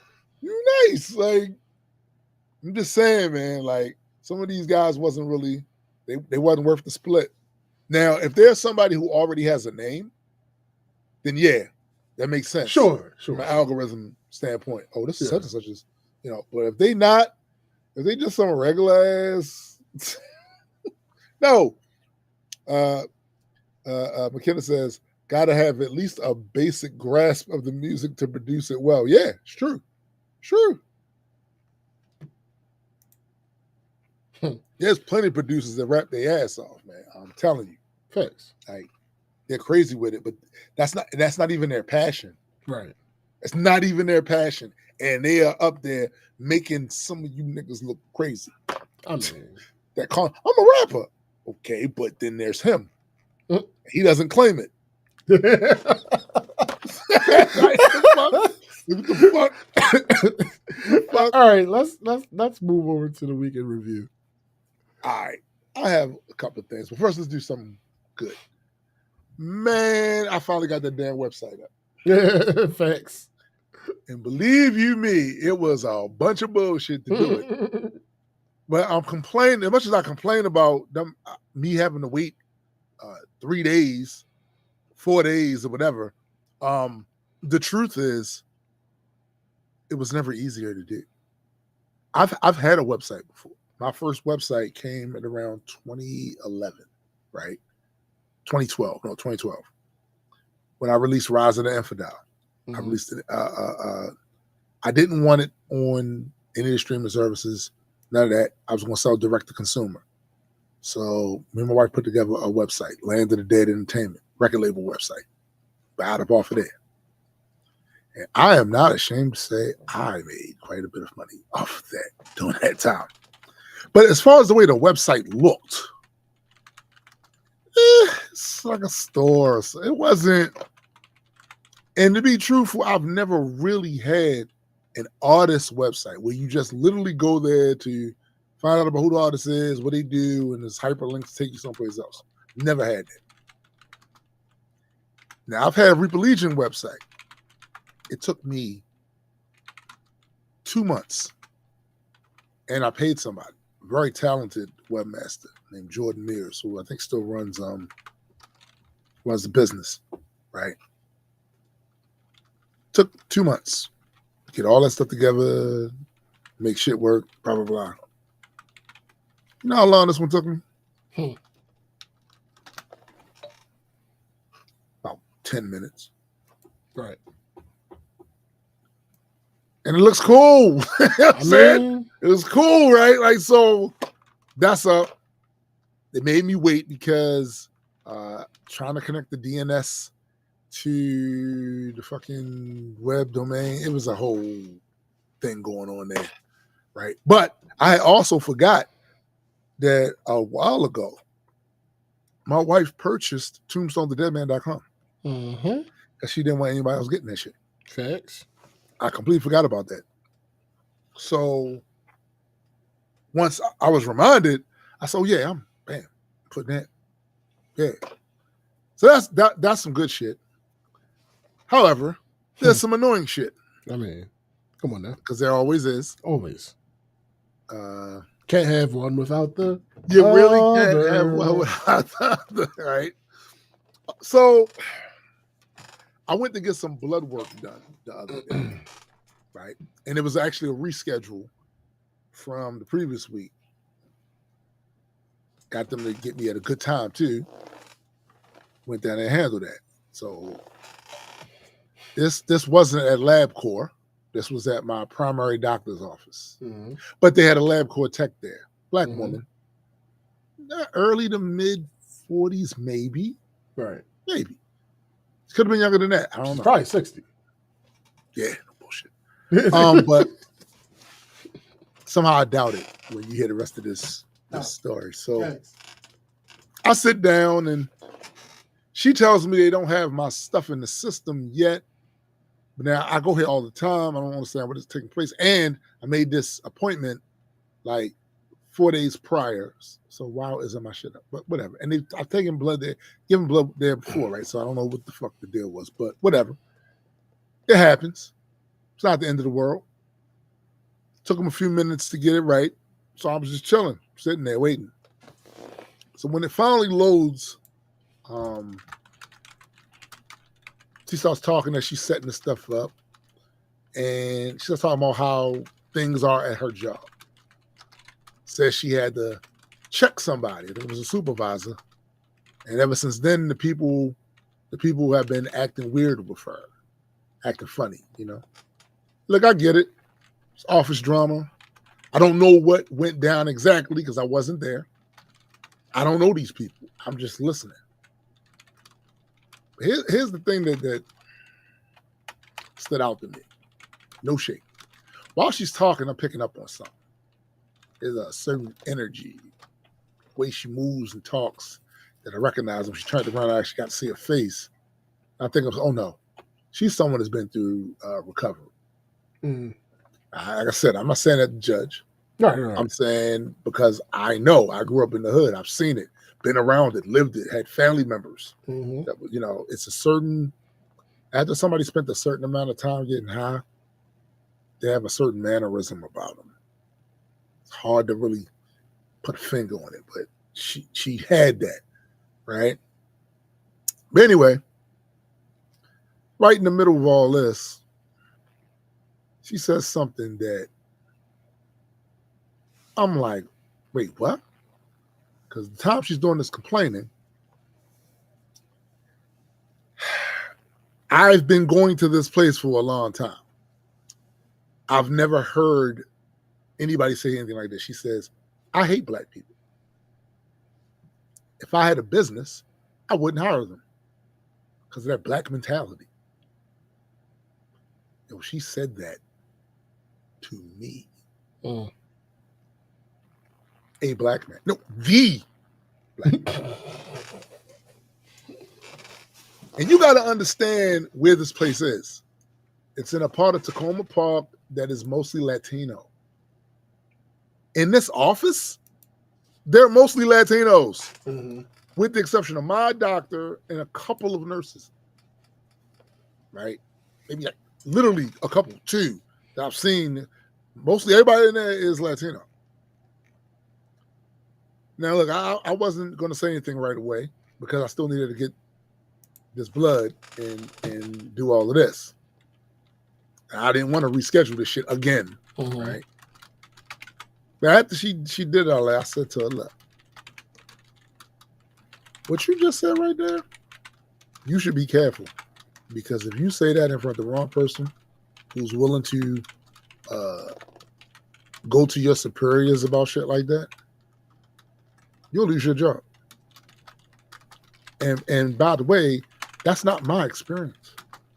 Like, she said that to me like it's something I would commiserate. But no. I said, my time with wilding. You are wilding. I said, my time with black folks, it's been a mix like any other group. Right? Some are trash. Some ain't. And truthfully, overall, I've benefited. Black men have helped me. Black women. Man, look. Black women held me down more times than I can count. And I told her, I grew up on the west side of Baltimore. I've seen the worst sides of us. And I'm not exempt either. I've been in the middle of some dumb shit. Sure. You know. Things happen.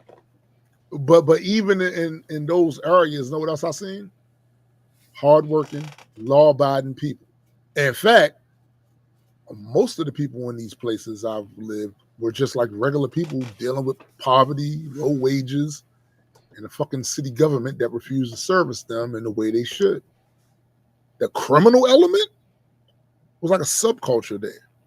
It was loud, can be violent, and in a fucking way. Yeah, right? But it wasn't the majority of the people there by no stretch of the imagination. And on the other note, I've been fortunate enough to get away from that.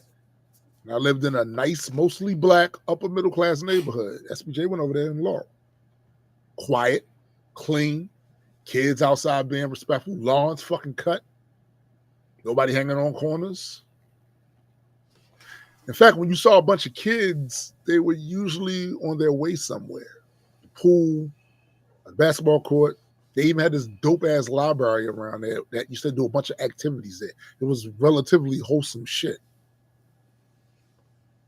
And one thing that taught me, is I'm still telling her, is that poverty brings out the worst in people, period.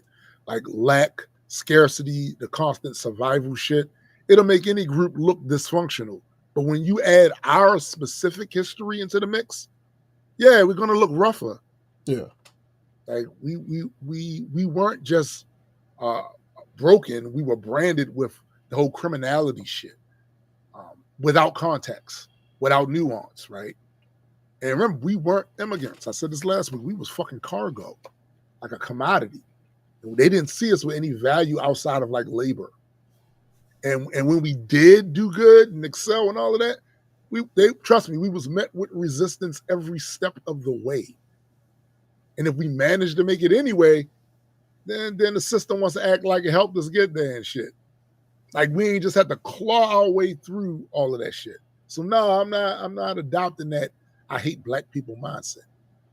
If anything, I'd rather hate humanity as a whole. That's way more consistent, right? And look, I said, you keep saying that out loud, like you gonna find the right person to say that to, and they're not gonna be as conciliatory as I am right now with this shit. Like, and it made me wonder too, how many times has she had that conversation since whatever the inciting incident was, right? And why do you single out black people? Again, this office is mostly Latino. Mm-hmm. So what the fuck? I don't know. But I ain't gonna tell her on none of that shit because that's goofy too. Because the last thing we need is a motherfucker out there that's not working, right? Like, nah, fuck that. She got a job. She gainfully employed. That job could be the only thing keeping her fucking together for real. Because like I said, she definitely looked like she was on some recovery shit, you know.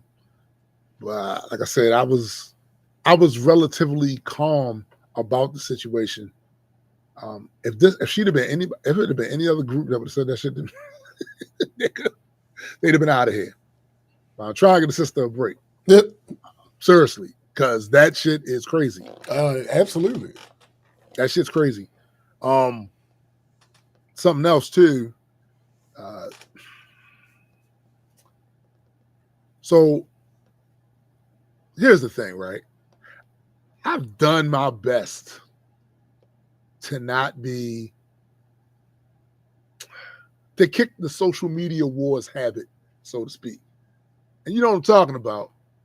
Get on these platforms under comment sections and just going wild over somebody over a disagreement, and y'all got like 50 comments in your shit, and your sub threads and shit going at. I try to do that, but I be saying shit.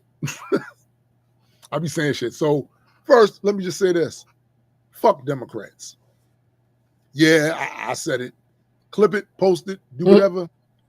Like, they're weak, soft, and so tangled up in that corporate money, you could practically hear the lobbyist change jangling in their pockets. And don't think that we don't notice how they secretly co-sign a lot of the GOP's garbage. They just don't do it loud enough because they don't want to catch the smoke. The perception of it, they're afraid of that part, right? But a lot of shit they don't be fighting so hard for, it's because they really agree and they benefit from the shit too. So fuck them, right? Yeah. Fuck them. But clip that opener because I'm about to dog walk the Republicans right now, right? About to dog walk them. And it's all because of these comments I keep seeing under these news threads because I done switched from social media gangbanging to fucking the news article comment sections and shit. And I promise I'm going to do better with that because it's not but a waste of time too. But still, this shit I keep seeing and it's gotta stop. The whole Democrats were the party of slavery and Republicans ended. Stop capping. Stop it. Before the Civil War, both parties had slave-owning members because wealth speaks a lot louder than party affiliation. Mm-hmm. The Republican Party's birth in 1854 was about, according to them, stopping the expansion of slavery, right? But it wasn't about launching some moral crusade to liberate every plantation overnight. And this is the perception that they try to, when they use this shit, it's a misunderstanding of history for real. Because what they want to do is have you think that back then, all the Republicans were against slavery and all the Democrats before slavery. Yo, Ulysses S. Grant, big Union hero, for a future GOP president. He had slaves. We not doing that. We not doing that. He was not a saint. And by the way, there was a lot of reasons back then that somebody could have absolutely been a Republican, even though they had to stop the expansion of slavery shit on the platform, and still own slaves, because that's not the only reason people join a party. There was also a lot of other issues going on at that time that would make somebody, even if they had slaves, join the Republican Party. One of them, right, was some expansion shit. They wanted to expand westward, that manifest destiny shit. The Republicans, that they literally had that as part of their platform. But before you get all into the whole, they was trying to end all that and they wanted peace and blah, blah, blah. In order for you to expand westward back then, you know what that meant? That meant fucking over the native populations and indigenous people, ripping their cultures apart, taking their land, killing their kids, all of this shit, all of it. So when I hear them say, oh yeah, well the Democrats was for slavery and the Republicans was not. So you think this helps your argument? What about them going westward as part of their platform and basically taking the land from Native Americans? Stop it, B. Stop it. Also, and stop me when I'm lying, fast forward to now. Who's waving Confederate flags at rallies? That part. Who's passing heritage bills to keep rebel statues on courthouse lawns? Mm-hmm. Who keeps shouting states' rights as if we forgot the unspoken second half of that, to keep humans as property? That ain't ancient history. That's modern GOP branding right now. Right now. Like, and y'all can go ahead with that bullshit of you grabbing black faces to say that shit. It's not impressive to us. We don't believe you, because some of us know the history. Some of us know the history. You can bring a parade of black influencers, try to sanitize that shit, put a fresh coat of melanin on that shit. It don't change the smell. You know what I'm saying? Like, it's the same shit. This is the other reason why, because of all of this, I've been an independent my entire adult life. Because I don't like the idea of these parties. Yes, there are political positions on the Democrat side that I agree with when they actually stand up for the shit. Because half the time they act like they don't want to fight for a lot of that shit. But me, I'm a Pan-Africanist. Like I'm into those principles. And a lot of people will throw that around, but they don't know what it is. So I'm doing this now so motherfuckers understand what a Pan-Africanist actually is, the principles they stand on. And mind you, these things have evolved over the years. They have. But it's the core is still the same. Unity of African peoples, right? Self-determination, self-explanatory. Liberation from oppression, self-explanatory. Cultural pride and identity. Let's stop there for a second. So there is a humanist movement out there that's been out there for a while that in some ways is very good, but in some ways I think it's short-sighted. It sometimes comes off as if we're not supposed to embrace our cultural heritage because we're all human. I got to tell you, that's a privileged position. That's a privileged position. That's from people who never had their shit stripped from them. We did. They took our shit. So yeah, there is this need for us to get that shit back. That's what it is. If you've never had your culture ripped out from under you and then had it replaced with the culture of the people who actually did that shit, you wouldn't understand the identity issues that go on in our community. But they're there. Now, I would argue after learning more, they're not as bad as in the Latino community, right? I have to learn a little bit more about that shit. But to continue, economic cooperation. Again, self-explanatory. Political integration, right? And basically what that's talking about is there needs to be at least some policies on the continent that all of those nations on the continent adhere to for coherence. right? Also, it helps when you're dealing with other countries from outside of the continent, so they don't try to play one against each other, because that's literally what's been happening for like 300 years, right? And of course, diaspora engagement. Basically, I don't care where you're from. You could be from the UK, you could be from the Caribbean, you could be from the continent, you could be here from the United States. If you're from if you have African descent, I'm going to view you as an African.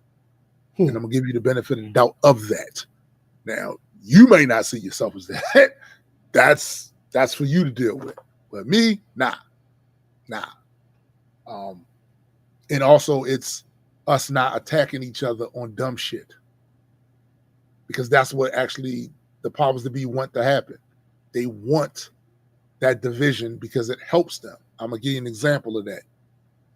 So a lot of the things that's happening on the continent right now, there's this wave of different countries deciding to kick the colonizing Western nations the fuck out, taking control of their resources and processing their resources right there, because that's where most of the money is, right?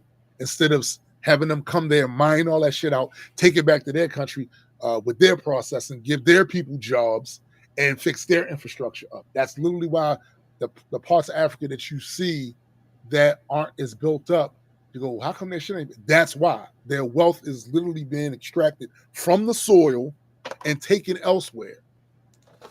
The other problem is, of course, the leaders over there. I know y'all have heard that numerous times. Some of those leaders over there will get these loans from IMF, other countries, whatever. And instead of that money going to fixing up the infrastructure, they keep most of it. At the same time, though, their country goes into debt because of the loan with these high-ass interest rates and shit. That sort of shit. So what you're seeing now is some of these other leaders that are still on that old shit are being challenged by the youth over there. They don't want to live like that anymore. And when Ibrahim Traoré and Assimi Goïta took that stand and started doing what they was doing, it inspired a bunch of African countries over there. So what you're going to be seeing, I would argue, in the next few years, is every so often, one of those countries over there is going to be experiencing upheaval and turmoil, because the youth over there are going to be like, hey, yo, you see what these other people doing in these other African nations? How come we not doing that? Why you still got us on that old shit? And if the motherfucker don't change, cool. Coup d'etat, that's what's going to happen. So they're trying to get their shit to a point where even if they're separate nations and all of that, they on the same time when it comes to trade, when it comes to let motherfuckers just come in there and just take their resources and basically prop their civilizations up on the shit. That's basically what they're doing. They taking those resources and propping their civilization up, while Africa's still looking in a lot of places with no infrastructure, no modernity. They done with that. This is a good time for you not to be running around saying, I hate black people, right? And you black. This is a good time for you not to be doing that shit. That part. But yeah, that whole Republican Democrat dynamic, I gotta tell you, the shit just ain't it's not for me. It's not, because both of them have been complicit in the destruction of my community. Both of them. Facts. And the Democrats, I wouldn't call them worse than the Republicans, because that would be tone deaf in this day and time of what we see happening. But them half measures ain't really help us like that. Because if they'd actually been about it, some of the shit we seeing happening now wouldn't have been happening at all. But yeah, that was my week. Thanks. Was it? Yes. Whew. All right. So where do I even start? I guess I'll start with work. Okay. it's crazy how I'll say something on here and then it'll happen in real life. Sometimes. Mm-hmm. It's a thing that's happened a time or two. It's happened from time to time. So I was literally just talking about people having problems and how them not telling me about the problem makes it impossible for me to solve the problem. Hold up. Wait a minute. Let me see if I can put those two concepts together. Make sure you carry the 3. You not knowing that it is a problem makes it difficult for you to help with the problem because you don't know that there's I got it. That part. Here comes the ultimate version of that. Okay. I'm at one of the jobs and I get a call from one of the managers telling me they need help with something. All right, cool. I'm out. I'm about to come see you. So, perfect timing. So this office has alarm code books. So in the event that maintenance or a contractor or whatever needs to go into a unit and the resident isn't there, we need the alarm code. Right. Well, apparently, this person was sick of this being handwritten. Right. I can understand that. Some people can't write. I don't have the best handwriting, so I get it. Right. So she took it upon herself to digitize it. Cool. Okay. The problem she was having is that it's a living document. If somebody new moves in, there will be a new code for that unit, right? Right. So she was asking me for the easiest way to do that. I get to her office. She has stacks of paper printed out. Right. Because that location is relatively large. It has a lot of units. Mm-hmm. So what she did was made the document in Word and then printed them all out. Then she scanned them back into the PC. This was mistake number 4. Oh, now, no. Yes, I know I didn't say what 1 through 3 were yet. They're coming. They're coming. This was mistake number 4. Mm-hmm. But that was a mistake because there was technically no reason to have them printed out at all. And right. Definitely not for the purposes of turning them into a PDF. Like, right. What are you talking about? So that was the goal with that part. That was her goal, to make them into a PDF. So for those who don't know, you can do that straight from Word these days. You sure can. Just go to print the document and change your printer to one of several options. I don't know what's current or old, but there's print to PDF, there's Microsoft Document Writer, there's a few more different ones that exist depending on whatever your configuration is. So it's really, really simple to do. You don't have to do all that. So the issue she was having is that once she got them back into the PC as a PDF, she couldn't edit them. The reason she couldn't edit them is because our PCs don't have that capability. We don't allow free roam of the internet, so an online editor isn't an option. There was a version of Adobe Reader one time that allowed you to do this for free, but that feature has now gone behind the paywall. And we don't have an Adobe account for work. We just simply don't. I'm trying to. So you're saying you needed something to help you turn something into a PDF. She thinks that she did. She did, because she could have used Google Docs and then downloaded. No, she could have just. There's several ways that she could have done this, but no. So I told her that there was no way for her to edit the PDFs on her computer, and that the best path she had was to edit the Word document that she created it in. Right. Well, here's mistake number 3. Yo, the way you counting this is ass. She did not save it. Oh. Well, at least not all of it. I asked her why she would do that much fucking work and not save it. Not save it. Yeah. She said because she didn't want to save that many files on her computer. So all of these interactions are supposed to be teachable moments. So I first explained to her that If she was saving each one of these pages individually, the file size for each of them would have been less than 100 kilobytes. Yeah.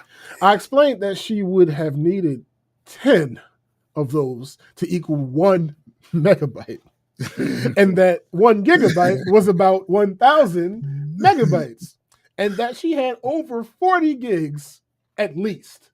Come on, bro. Of free space on her computer. Yeah, so that would have not. Storage wasn't an issue.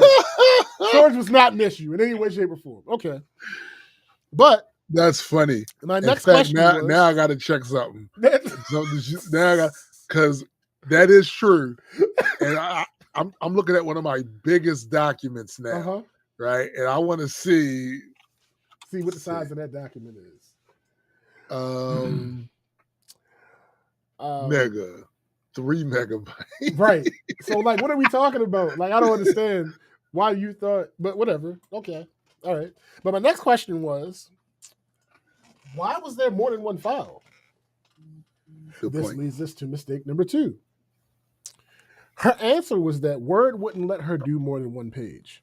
Keep going, I can hear you. Now, because I know there's no way that sentence is true, I asked her if she saved any of it so she could show me what she meant. She indeed did save some of it. And she indeed did show me what she meant. She doesn't know how to use footers and did not understand why all of the pages said the same thing. Let me repeat. She does not know how to use footers.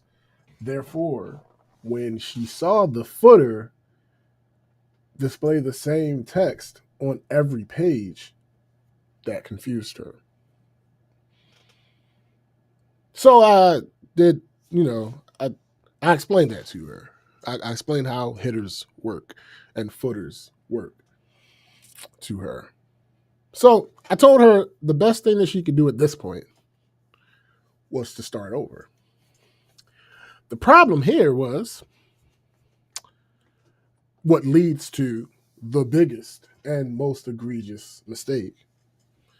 She started this project in December. It is about to be July. It had taken her 6 months plus to do this project. Which leads to mistake number 1. She never asked me about how to do this in the first place. Hold up, yeah. You said she started it in December. She started in December.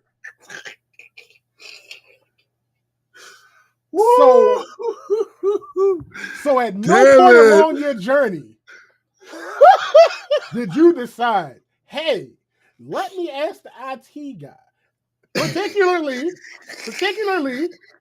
the IT guy who I have a pretty good rapport with. Like, we cool. It ain't a situation like, I don't like her, or she don't like me, or no crazy. No, we cool. We cool peoples. So, at no point in this 6+ month time frame, at no point when she realized that it should be on the computer, she didn't say, hey, James, how can we put this on the computer? When she realized that all the pages were saying the same thing, she never said, hey, James, how can I get the pages to say different things? When she thought that she was going to need to change it into a PDF, she never said, hey, James, how can I change this document into a PDF? Yo. Only when she got to the point where she rescanned the physical pieces of paper that she printed from Microsoft Word and rescanned them into the copier to put them back on the PC to then open them in a PDF form on Adobe Reader and then see that she could not edit them. Only then did she say, hey, James, I got this problem. yo, she's so cooked. She's so cooked. I just simply my goodness don't understand. Oh my God. Yo, when I gotta leave here, I take my phone because I can hear everything from the phone. When I heard you say that she started this in December, yo, I lost it. Because I said to her, because I said to her, you have to, like I said, basically with what you have to start with what you have saved on Word, which isn't much. You got to start with that, and then you got to start the rest of it over. Like, right. And she's like, I can't possibly do all of this over. I said, why not? You say it took me 6 months to do it. I said, wait. It didn't have to. There's no scenario under which, now, to cut her a little bit of bail, the reason it took 6 months, it wasn't that she was working on it 6 months straight. She's a manager. She has other work she has to do. That's still my point, though. But hold up there. So I think the bail denied because wait. Jonathan brings up a very important point that I didn't write in my notes. Right. He said, seems like a simple spreadsheet would have been much easier. It would have. That was one of the solutions I gave to her. I said, hey, because I said when she was still stuck on the whole, it won't give me more than one page. I'm like, yo, you could have just did this in Excel. Oh, I don't like Excel. Oh. Yo, McKenna just said, this is why everyone should have a Microsoft type class program under their belt. Even if you don't use Microsoft, you can at least figure out how to navigate most systems based on that part. So I wanna push back on what Jonathan said, but in a positive way. Mm-hmm.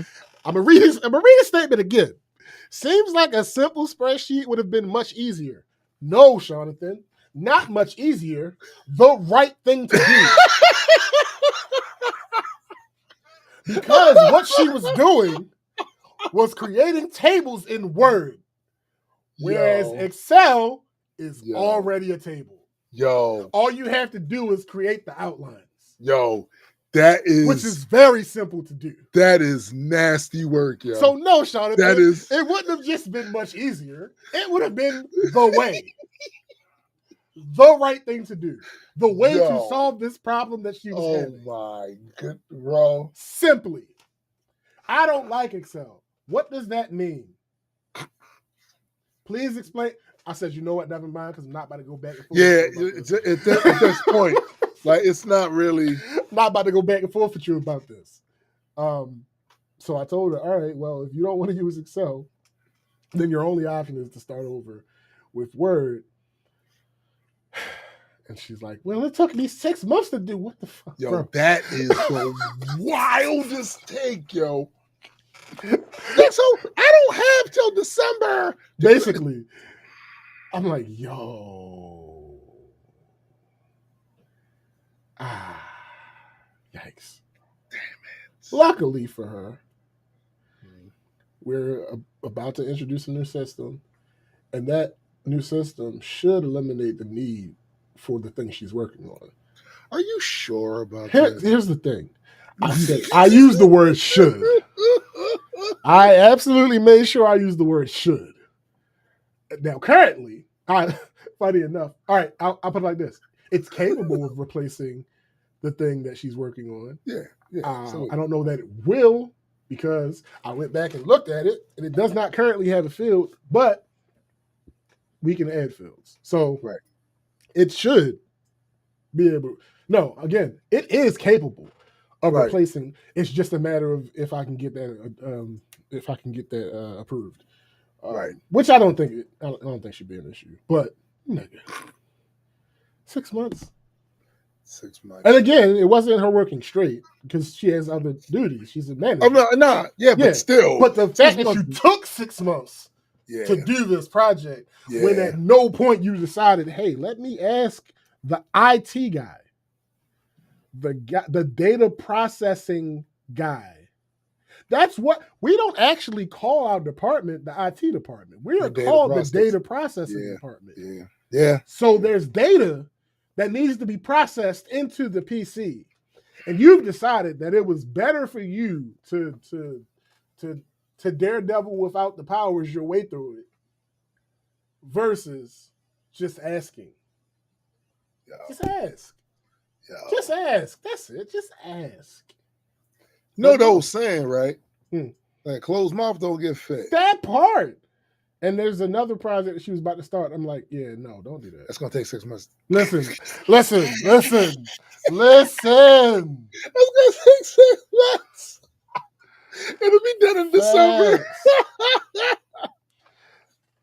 Absolutely, McKenna. She says, not liking Excel just means you don't know how to use it properly. Exactly. Mm-hmm. I predicted elections on Excel. It's so easy to use once you know even a bit of the basics and so useful for other things. I helped my dad with his money tracking on it. He's still using the same spreadsheet I made him years later. Exactly. Matter of fact, had this very same situation with Marcus.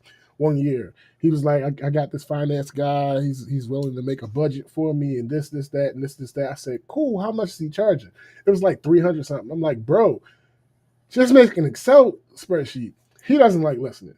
So he paid the guy. Hold on, stop. Stop. Because saying that he doesn't like listening is the equivalent of saying he don't like looking. He don't like seeing. Bro, like, he doesn't like listening. Your ears are there. Yo, he doesn't like listening, so he paid the guy. But I was able to convince him, like, okay, you paid him, right? What did he's going to use that Excel sheet. What did he give you? An Excel workbook. Okay. So hold up. When he said that, did he say it like that, or did he say, you know how when the kids, when a teacher or a parent is trying to get the kid to realize that they cooked and shit, and then he's like, and what did he give you? And it's yeah, basically. So I'm like, all right, okay. I say, all right, cool. Now stop. Because he was talking about not being able to afford them for the next year. I said, sir, you already have. Yeah, you had to stop him. You had to stop him. You have the product. It was your responsibility. All you have to do is erase the figures, the monetary figures, right, and replace them with what's current. That's all you have to do. I think the real question change a couple of the week, because the weeks aren't the same as. Yeah. But that's it. Is why you over there trying to shut down black jobs? Because I know. No, you're right. You're right. Like businesses. But still, I know. But still, my nigga, like, yo, you're a college educated man. Like, yeah, there's no way that you should be this scared of Excel, especially when you have the full template. Yo, why Chrissy say? So basically, babe, start charging. Nigga, it's the craziest thing. I just don't understand. I just don't understand it. But at least he listened to me the second time, right? At least he didn't go try to scrounge up some money to pay this nigga again. Right. So, all right, I'm fine with that. But anyway, yeah, that was work. So, like I said, had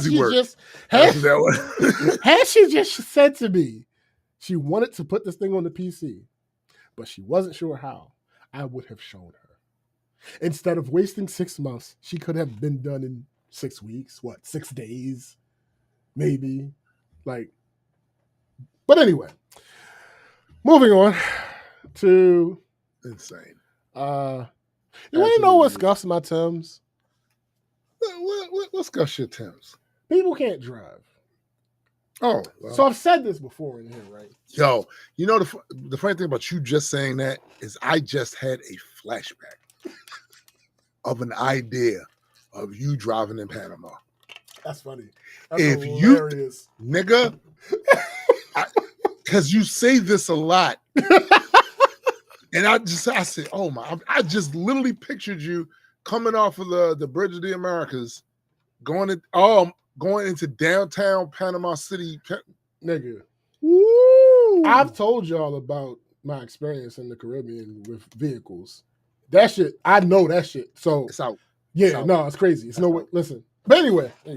So luckily, nothing super egregious happens often, right? Because that would probably mean I would be in a lot more accidents. You would, right? Because that's just how that works. Law of averages. I've had my car for 9 years, and have only contacted another vehicle once, and that was a couple months ago. Right. But it's not because everyone just drives well. Right. So people absolutely cannot drive. McKenna says that makes so much sense, McKenna. That makes so much sense. Listen, I know from experience, not being in Columbia, but I was down there because I was down there in that general region. Yeah. I'm telling you. Almost every trip that I've taken internationally, I see it. I don't want no parts of it. No parts of it. Crazy. But, so, people absolutely can't drive, and it makes my driving experience so much worse. And I mean that in whatever way I can possibly, right? So from a subjective point of view, there are things that aren't necessarily rules, but more like best practices that experienced drivers just understand that a lot of people aren't good at. One example being that you should never get in front of a person in a way that will make them slow down. Even though in most of those cases, if a collision happens, the insurance company will not be on the person that jumped in front of the other person's side. I still don't think it's a law. Like I don't think it's a law. So that's a subjective one, but still, it's objectively dangerous. Like why would you? Okay, so then there's an objective point of view. Niggas don't know the rules. For instance, you're not supposed to go significantly under the speed limit, just as well as you're not supposed to go significantly over the speed limit. That's right. Right? That's right. Niggas don't know that. So it'll be people that are doing like 15 to 35. And it's like, yo, that is dangerous. You're not supposed to do that. It's dangerous, and then the police catch you. Yeah, if they actually on that shit and paying attention, and they see that, you won't get a ticket for that shit. Yeah.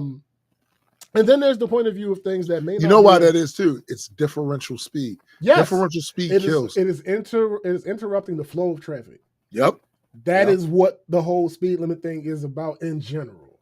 There are other reasons why going above or below might be dangerous, but it's the reason why the Autobahn don't have as many accidents as people think it would. Exactly. Then there's the point of view of things that may not be a law or a rule, but are objectively dangerous as well. Like you should not brake check people, right? But you also shouldn't be driving close enough to someone that a brake check would cause an accident.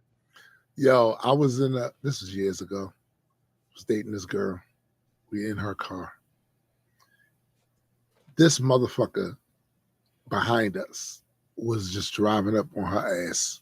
And every so often she would get up on me. And I said, Wanda, if he hits the back of your car because you did this shit right here, it's gonna inconvenience you and me today. That part. Could you cut that out? Could you cut that out? Because you in your feelings slightly, you willing to make your entire day worse. Yeah, like that's crazy to me. Could you chill with that? Like this, like the last time this happened to me is I was driving and somebody did the thing where they jumped in front of you and they drive slow. Yeah. And it's like, bro, you jumped in front of me. It's not like I was a far way away and you turned into the left. That's different. That's different. No, you sped up to jump in front of me. And only to drive slow. And then you tried to brake check me. And I'm like, yeah, no, and now I'm actually paying attention. Now at the first light or first stop, I'm going to check you. Well, nigga. I'm going to check you, then I'm going to brake you. Well, so eventually she just pulled over and let me go by because what the fuck are you? Anyway. What are you doing? Anyway, so remember I said I have had my car for 9 years and have only collided with another car once. That was earlier this year. We talked about it on the show. This one dumbass almost made that 2 in a 3 or so month span. Now I don't know if this falls under objective, subjective, or just plain dangerous, or some combination of the 3. So when you turn onto a street, you are supposed to turn into the lane you are turning from. Period. Let me explain that. If a street that you're turning from has one turning lane and you are turning left, you are supposed to turn into the leftmost lane. Same if you're turning right. If the street you are turning from has multiple turning lanes, same shit applies. That's right. If you're in the second from the right lane and you're turning right, you should end up in the second from the right lane. That's how that is supposed to be when you turn. That's the rule. That's how that's supposed to work. Also, it is objectively dangerous not to do so. So, because you'll get your shit smacked. Right. You're gonna get your shit smacked. So there are rules, right, that might be rules for a reason, but they aren't. Yes. It's not readily obvious why it's a rule. Right. That's one of the rules where it's absolutely obvious. You're going to get your shit smacked, bro. You're going to get your shit smacked. Okay. Then there is also a way that you are supposed to turn out of side streets onto busier streets, especially ones that have parked cars. Mm-hmm. There should be some caution and some inching out to make sure nothing is coming, since your view is obstructed. Right. Okay. You should not just jump out. I hate the turns you have to do where you go out and there's a bush. Nigga. Yo, the worst is like a stop sign and there's a bush. Oh my god. And it's like, bro, why would y'all do anyway? So there's a way that you're supposed to come out of those type of side streets. Right. So you should not just be jumping out and praying. That's not praying. So then there is that thing I mentioned earlier about not forcing someone to slow down when you get in front of them. That's not how you're supposed to do that. If somebody is coming, you're supposed to let them pass, and you turn only when it is safe to do so. Right. This nigga violated all that shit. I was on my way to work Monday, and I'm driving down Pratt Street. Now, we've gone over my route before. I'm at the part where as long as I'm doing 40, I beat this stretch of lights. Now, at this point of the trip, the posted speed limit is 35. Well, in Maryland, you get 12 or so miles per hour as a cushion. So I'm doing 5 above the speed limit. The street I'm on is a one-way street, and it has 2 lanes. And it has other lanes for parking. At this point of the street, the right side is like solid. There's no streets on the right side during this stretch of the street. Right. So it's pretty much taken up at every intersection. So the only traffic that can enter this street is from the left. Because of that, I'm driving in the right lane. This gives me a better view of any traffic that may be turning onto the street. I'm moving along, and this nigga jumps out of a side street. Now, initially, it was just the moment where I'm like, this nigga. Initially, because he was turning into the leftmost lane, as he should have. Right. That wouldn't have hindered me in any way. I'd have just rolled right by him. It was just annoying because it was reckless, right? That's all. Right. But then I noticed that before he completed his turn, before he was fully straight, fully lined up with how the street is going, right, he starts veering into the right lane. Damn. Now I switch over to the left lane and slow down to give him time to complete his turn. Mm-hmm. How nice of you. This nigga then jerks back toward the left lane and stops. Oh! Completely stops. Now, I understand to shoot him the tiniest bit of bill. I understand why he went back to the left lane. He probably just realized that my car was coming and I was in the right lane when he looked. So he jerks back to the left lane. I understand the instinct. I understand the instinct. Oh, no, still absolutely. Yeah, nigga. I understand the instinct, though. So now I have to damn near come to a complete stop in order not to hit him because he's literally in between the 2 available lanes. That's crazy. Luckily for him, I was only going about like 28, 25 or so at this point. So I saw the BS coming. Like I saw what was happening.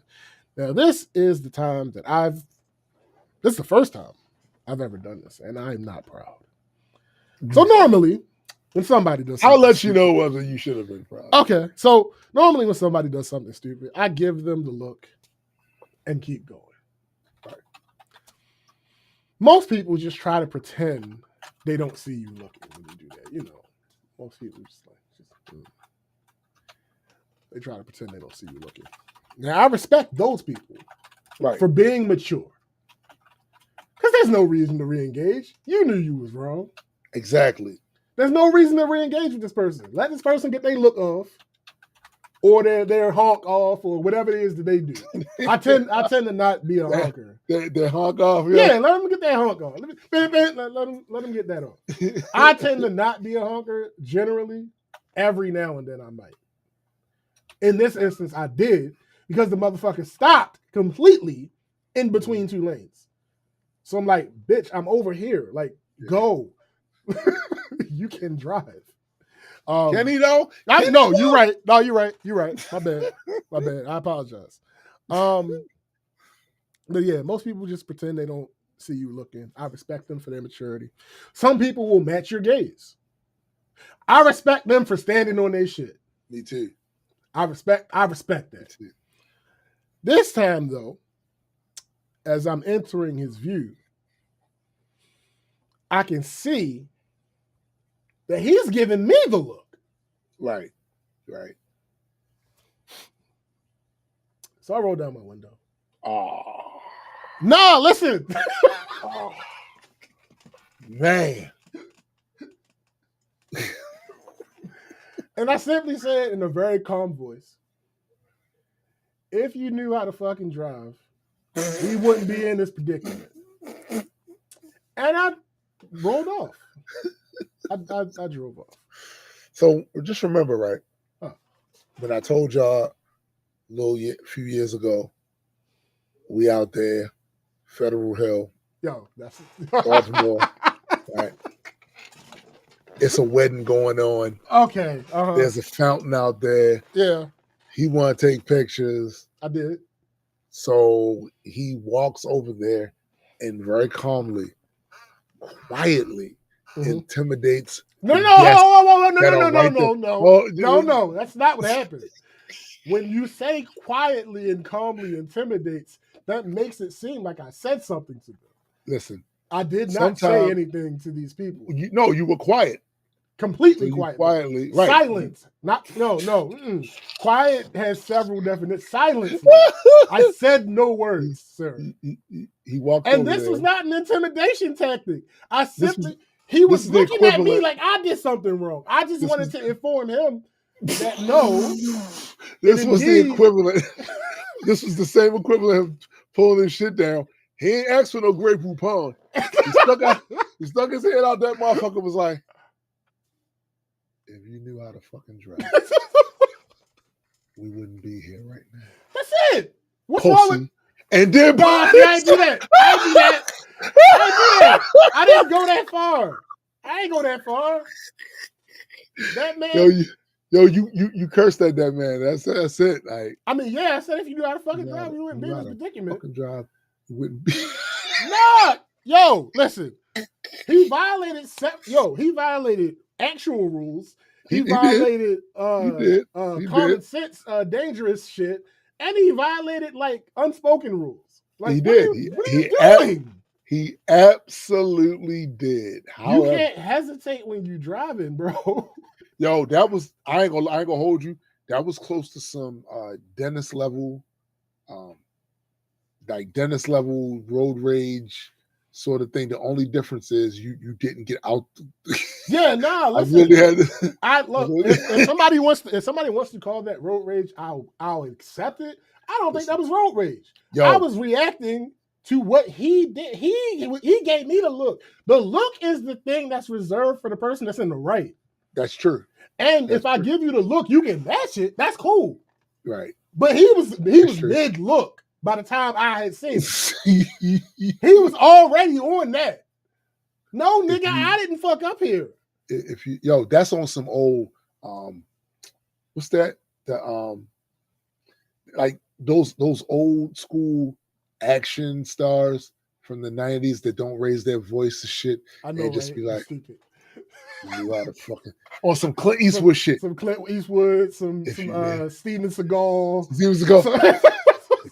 If you knew how to some Keanu Reeves. Like Keanu Reeves. If you knew how to fucking drive, you wouldn't be in this predicament. I saying, bro. I said that and kept it moving because I had lights to catch. But I'm just, that's pissed me off. Funny as fuck. It pissed me off so bad because why are you doing it? You did everything wrong. Like, I mean, sure. You nigga? I mean, you did everything wrong. How am I? Whatever. It is what it is. So, like I said, I don't normally do that. I don't normally exchange words with motherfuckers because that's not helpful. And especially, I was on my way to work. I was on my way to work. If whatever. The point is, it's not helpful. So I don't do that. But you had the audacity to give you the look, the cheek, the unmitigated gall to give me the look. What? No, you get the look. And you are within your right to match it. Right. But you initiated not to initiate it, yeah. Oh my god. Initiating this wild. Initiating this wild. What the fuck do you mean? Yo, I just all I keep seeing, is your window rolling down. You're not even looking yet.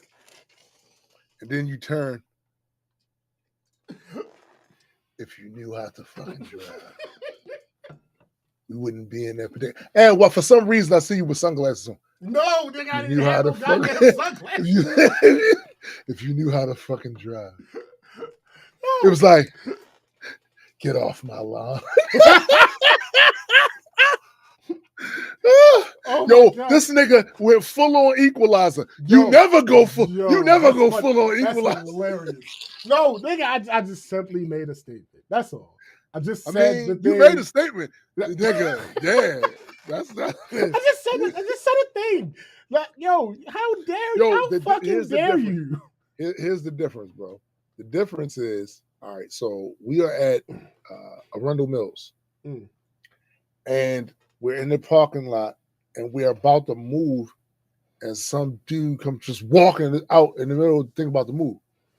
He turns, looks, and says some shit. Couldn't quite hear, but I could his expression. I'm like, I know this motherfucker. And I go to get out the car, and my wife grabbed me. That's bad. That's bad. Yes, that's bad. That's bad. However, this shit here, nah, yo. If you knew how to fucking drive, we wouldn't be in this predicament. That's wild, nigga. That's wild. What else was I supposed to do?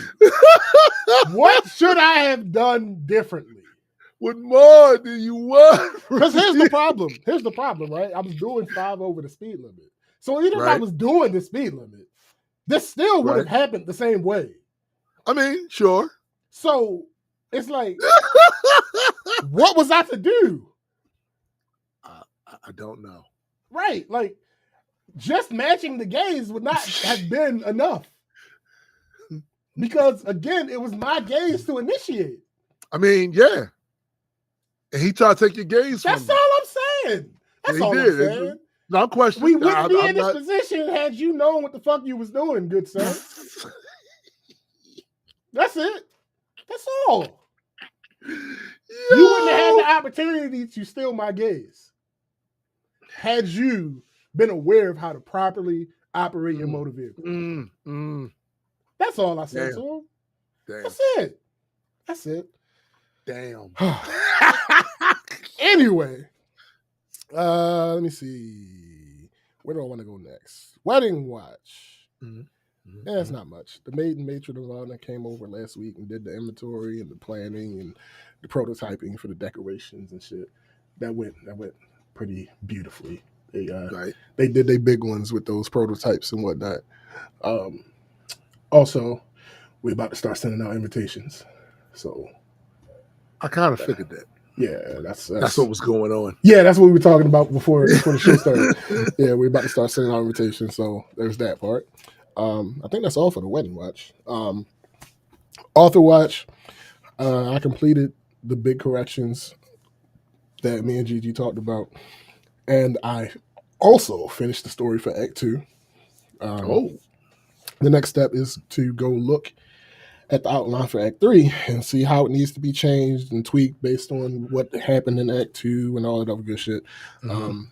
I finished the act on Thursday, so I decided to take a break from it for the rest of the week. You know, I'll get no to breaks. I'll get to the outline. Well, nigga, no, that's no way. I'll get back to the outline probably Monday. And, Okay. You know, start going in that direction. And I took a break from writing the story completely, so I didn't go to the other story and do anything with that. So that was that. And then I have a long-term project going on right now. That is, you have several long-term projects. I always have several long-term projects, but this one is a special one. It's going to take forever to complete. I just have to make sure I stay as consistent as possible with it. It's really important. Of course, I can't go into the nature of it on here, but if I pull it off, it's going to be my magnum opus. Damn, that's pretty heavy. Yeah, as long as everything goes according to plan, it's going to be the greatest thing that I've ever done. Speaking of that, also got a new camera. See, this is no. Right, listen, no. There's a reason. No, what I'd love to hear what this reason. All right, so this nigga's still getting shit. No, listen. So, I realized that we need more money. So yeah, I have decided that I'm going to attempt to start doing more photo shoots and shit. So I was thinking about that, like how am I gonna start getting back out there and how this and how that. And then, because it's been a minute. It's been a little minute. It's definitely been a minute for me. Like, so I got a pop. So I get, the little not pop-ups, notifications, because they're not, it's not like they're spam or anything. I got the notification, the news, Google, it learns things you like and gives you news that is relevant to things you like and all that other good shit. Right. And I see them saying that the R6 Mark III, they believe, is about to come out. So I'm like, all right, I'm not about to get an R6 Mark III when it first comes. I can't afford a new camera when it first comes out right now. It's expensive. So I click on the article and I look to see why they're saying that. The reason that they were saying that is because pretty much all retailers that sell cameras has a massive discount on the R6 Mark II. When you say massive, $1,500 off. Get the fuck out of here. So I went and peeped and I'm like, yo. So here's the thing. In order to soften the blow of me having to deal with motherfuckers,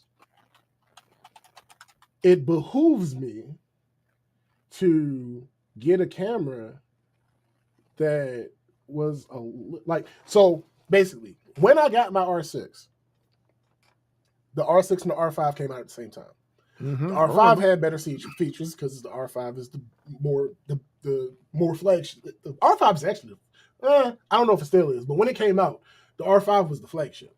Right. So I couldn't afford the R5. It just didn't make sense. So I got the R6. Now there were a couple things that you compromise feature-wise, because again, why would they put all of the features in all of the cameras? That doesn't make sense. Right. So the R6 II fixes several of those compromises. Wow. So if I'm going to be out here dealing with these motherfuckers, the least I can do is be a little more quality of life and shit like that with my camera. I feel you. So yeah, I'm going to be selling the R6. The question is, what about the overheating thing?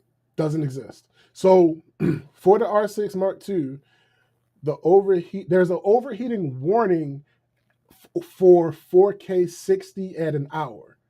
But there's very rarely a situation where I'll be recording something for an hour. Of course. Straight. without any, like, the project might be an hour, but a video file, no, it's very unlikely. And people say that it's just a warning. It doesn't necessarily like cut your camera off like the R6 did. Yeah. So like that was big enough. Like that, like I could actually, because the R6, it wasn't 4K 60, it was 4K 24 that overheating was happening at. Yeah, you're right. I remember that. So it was like, nigga, there's like, and it was the limit was like 30 minutes. And there are scenarios that I have where I would be recording for 30 minutes. So I won't forget. And that wasn't even about overheating.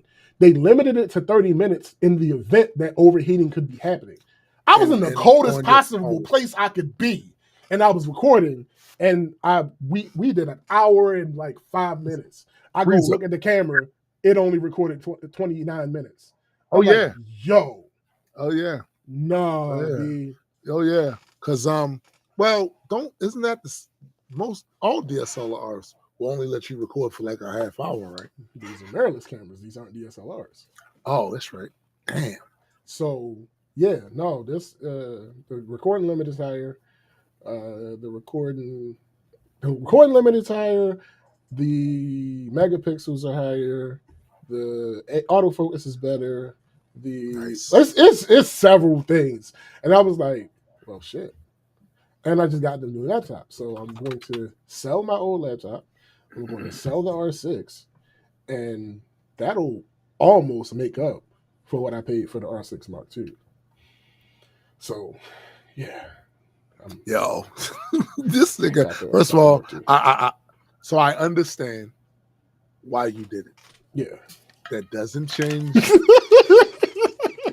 That doesn't change the fact. Stop buying shit, nigga. Yo. So, I think the R6, the slow mo on the R6, I think it's like 1080 120. Mm-hmm. This has 1080 180. I recorded because we went to one of Dion's daughters, well, two of Dion's daughters. They had a bowling party for their birthdays. Oh, I saw the pictures. Yeah. So I recorded a video in 1080 180 of them bowling. Mm-hmm. The buttery smoothness of the slow-mo. The buttery. I was like, yo, this is crazy. It's like butter, baby. And funny enough, Gigi had just sent me a video that she wanted me to like kind of recreate for her cocktail business. And it included slow-mo. And I was like, oh, well, shit. This is very advantageous. Yeah, this comes in handy. So it's a whole thing. So yeah, I have this new beautiful beast sitting in front of me. Wait a minute. So you're not using that camera for the vlogging shit, are you? I might.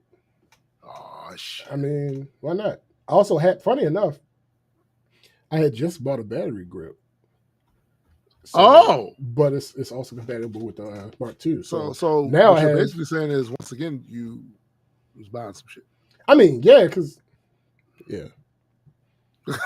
look, he was about to hit me with something. There's no reason for me to even. There's no point. There's no point in me even going to any extreme lengths of the explanation. It's what happened. It's what happened. So Fab will be over sometime to go ahead and list the R6 and go ahead and list the laptop and to list them. Yeah, because he basically whenever I need to sell something, I get him to do it because he has a whole business of selling shit. So makes sense. So that makes sense. That'll be the next thing. So I have to, I'm gonna go ahead and sell the Nifty. Is that a 50? No, this is a 16. I might keep a 16. But yeah, I'm probably gonna sell the Nifty 50 because my 24 to 70, obviously. I'm I'm gonna keep the 16 simply because my 24-70 doesn't go to 16. Right. And I'm going to put the stock lens with it, whatever I can find. I have no idea what that kit lens is. I keep because I don't go out really shooting no more, so I keep all of my lenses in the camera bag in the closet over there. Right now, I did go out the other day and did a little shooting because I'm trying to knock the rust off, and I'll probably be doing that periodically before the wedding. Knock the rust off. You know what I'm saying? But yeah, like I know Shafiro has a shot list. I know he has a shot list. I'm sure. But I'm still interested in the lighting of the building. Yeah. What the lighting of the building is going to be like. We gotta see if we can go there one day. Because I still haven't been. I don't know what the venue looks like. I mean, I've seen pictures. Right. But I still haven't been inside the venue yet. So yeah, we got. Yeah, the pictures. All the pictures do it justice, but it also depends on like time of day matters. Because if they got the windows, I know that I've looked at the schematics of it. They had windows along the side, but they had curtains on them, right? Lighting is real important. Now that you have a spanking new, fresh new camera and shit. I mean, you know what I'm saying? Yeah. That's going. You have to set an appointment. Okay. Yeah, we'll figure that out. But yeah, that's it. We would like to thank all of you once again for joining us for the rousing edition. Black Culture Geeks podcast. Definitely. Always remember, there is music. Always. There's past music. There's current music. And there's music in the future. So go to your Spotify account, your iTunes, or you can even go to Bandcamp. I don't care. And go play some of the music. Mine, SPJs, GAs, Graydons, Adequates. Go play some music. Also, comic book stuff. Listen, that app we working on. Yikes. Bro. Yikes. Can't wait to show it to everybody. Can't wait for you guys to see what's cooking. With that, if you haven't got any of the comic books yet, go get a digital one. Yeah. If you haven't joined the Patreon, go join the Patreon, and then that acts as a subscription to the digital books, right? So go get it from there. Don't forget my sister, his significant other, Chrissy, with Heard It Through the Grapevine podcast. Indeed. Very funny, very informative, and very community focused. I mean, sure. I mean, yeah. Indeed, that is the case. You know what I'm saying? Very community focused and driven and wholesome. I mean, most of the time. Also, don't forget to check out Metas and Mutants with Super South Guy and Hendrick. Yeah. And yeah, I think that's it. So for my man SPJ, I am Dead Man. And for the greater multi-world entertainment family, we are out. Peace.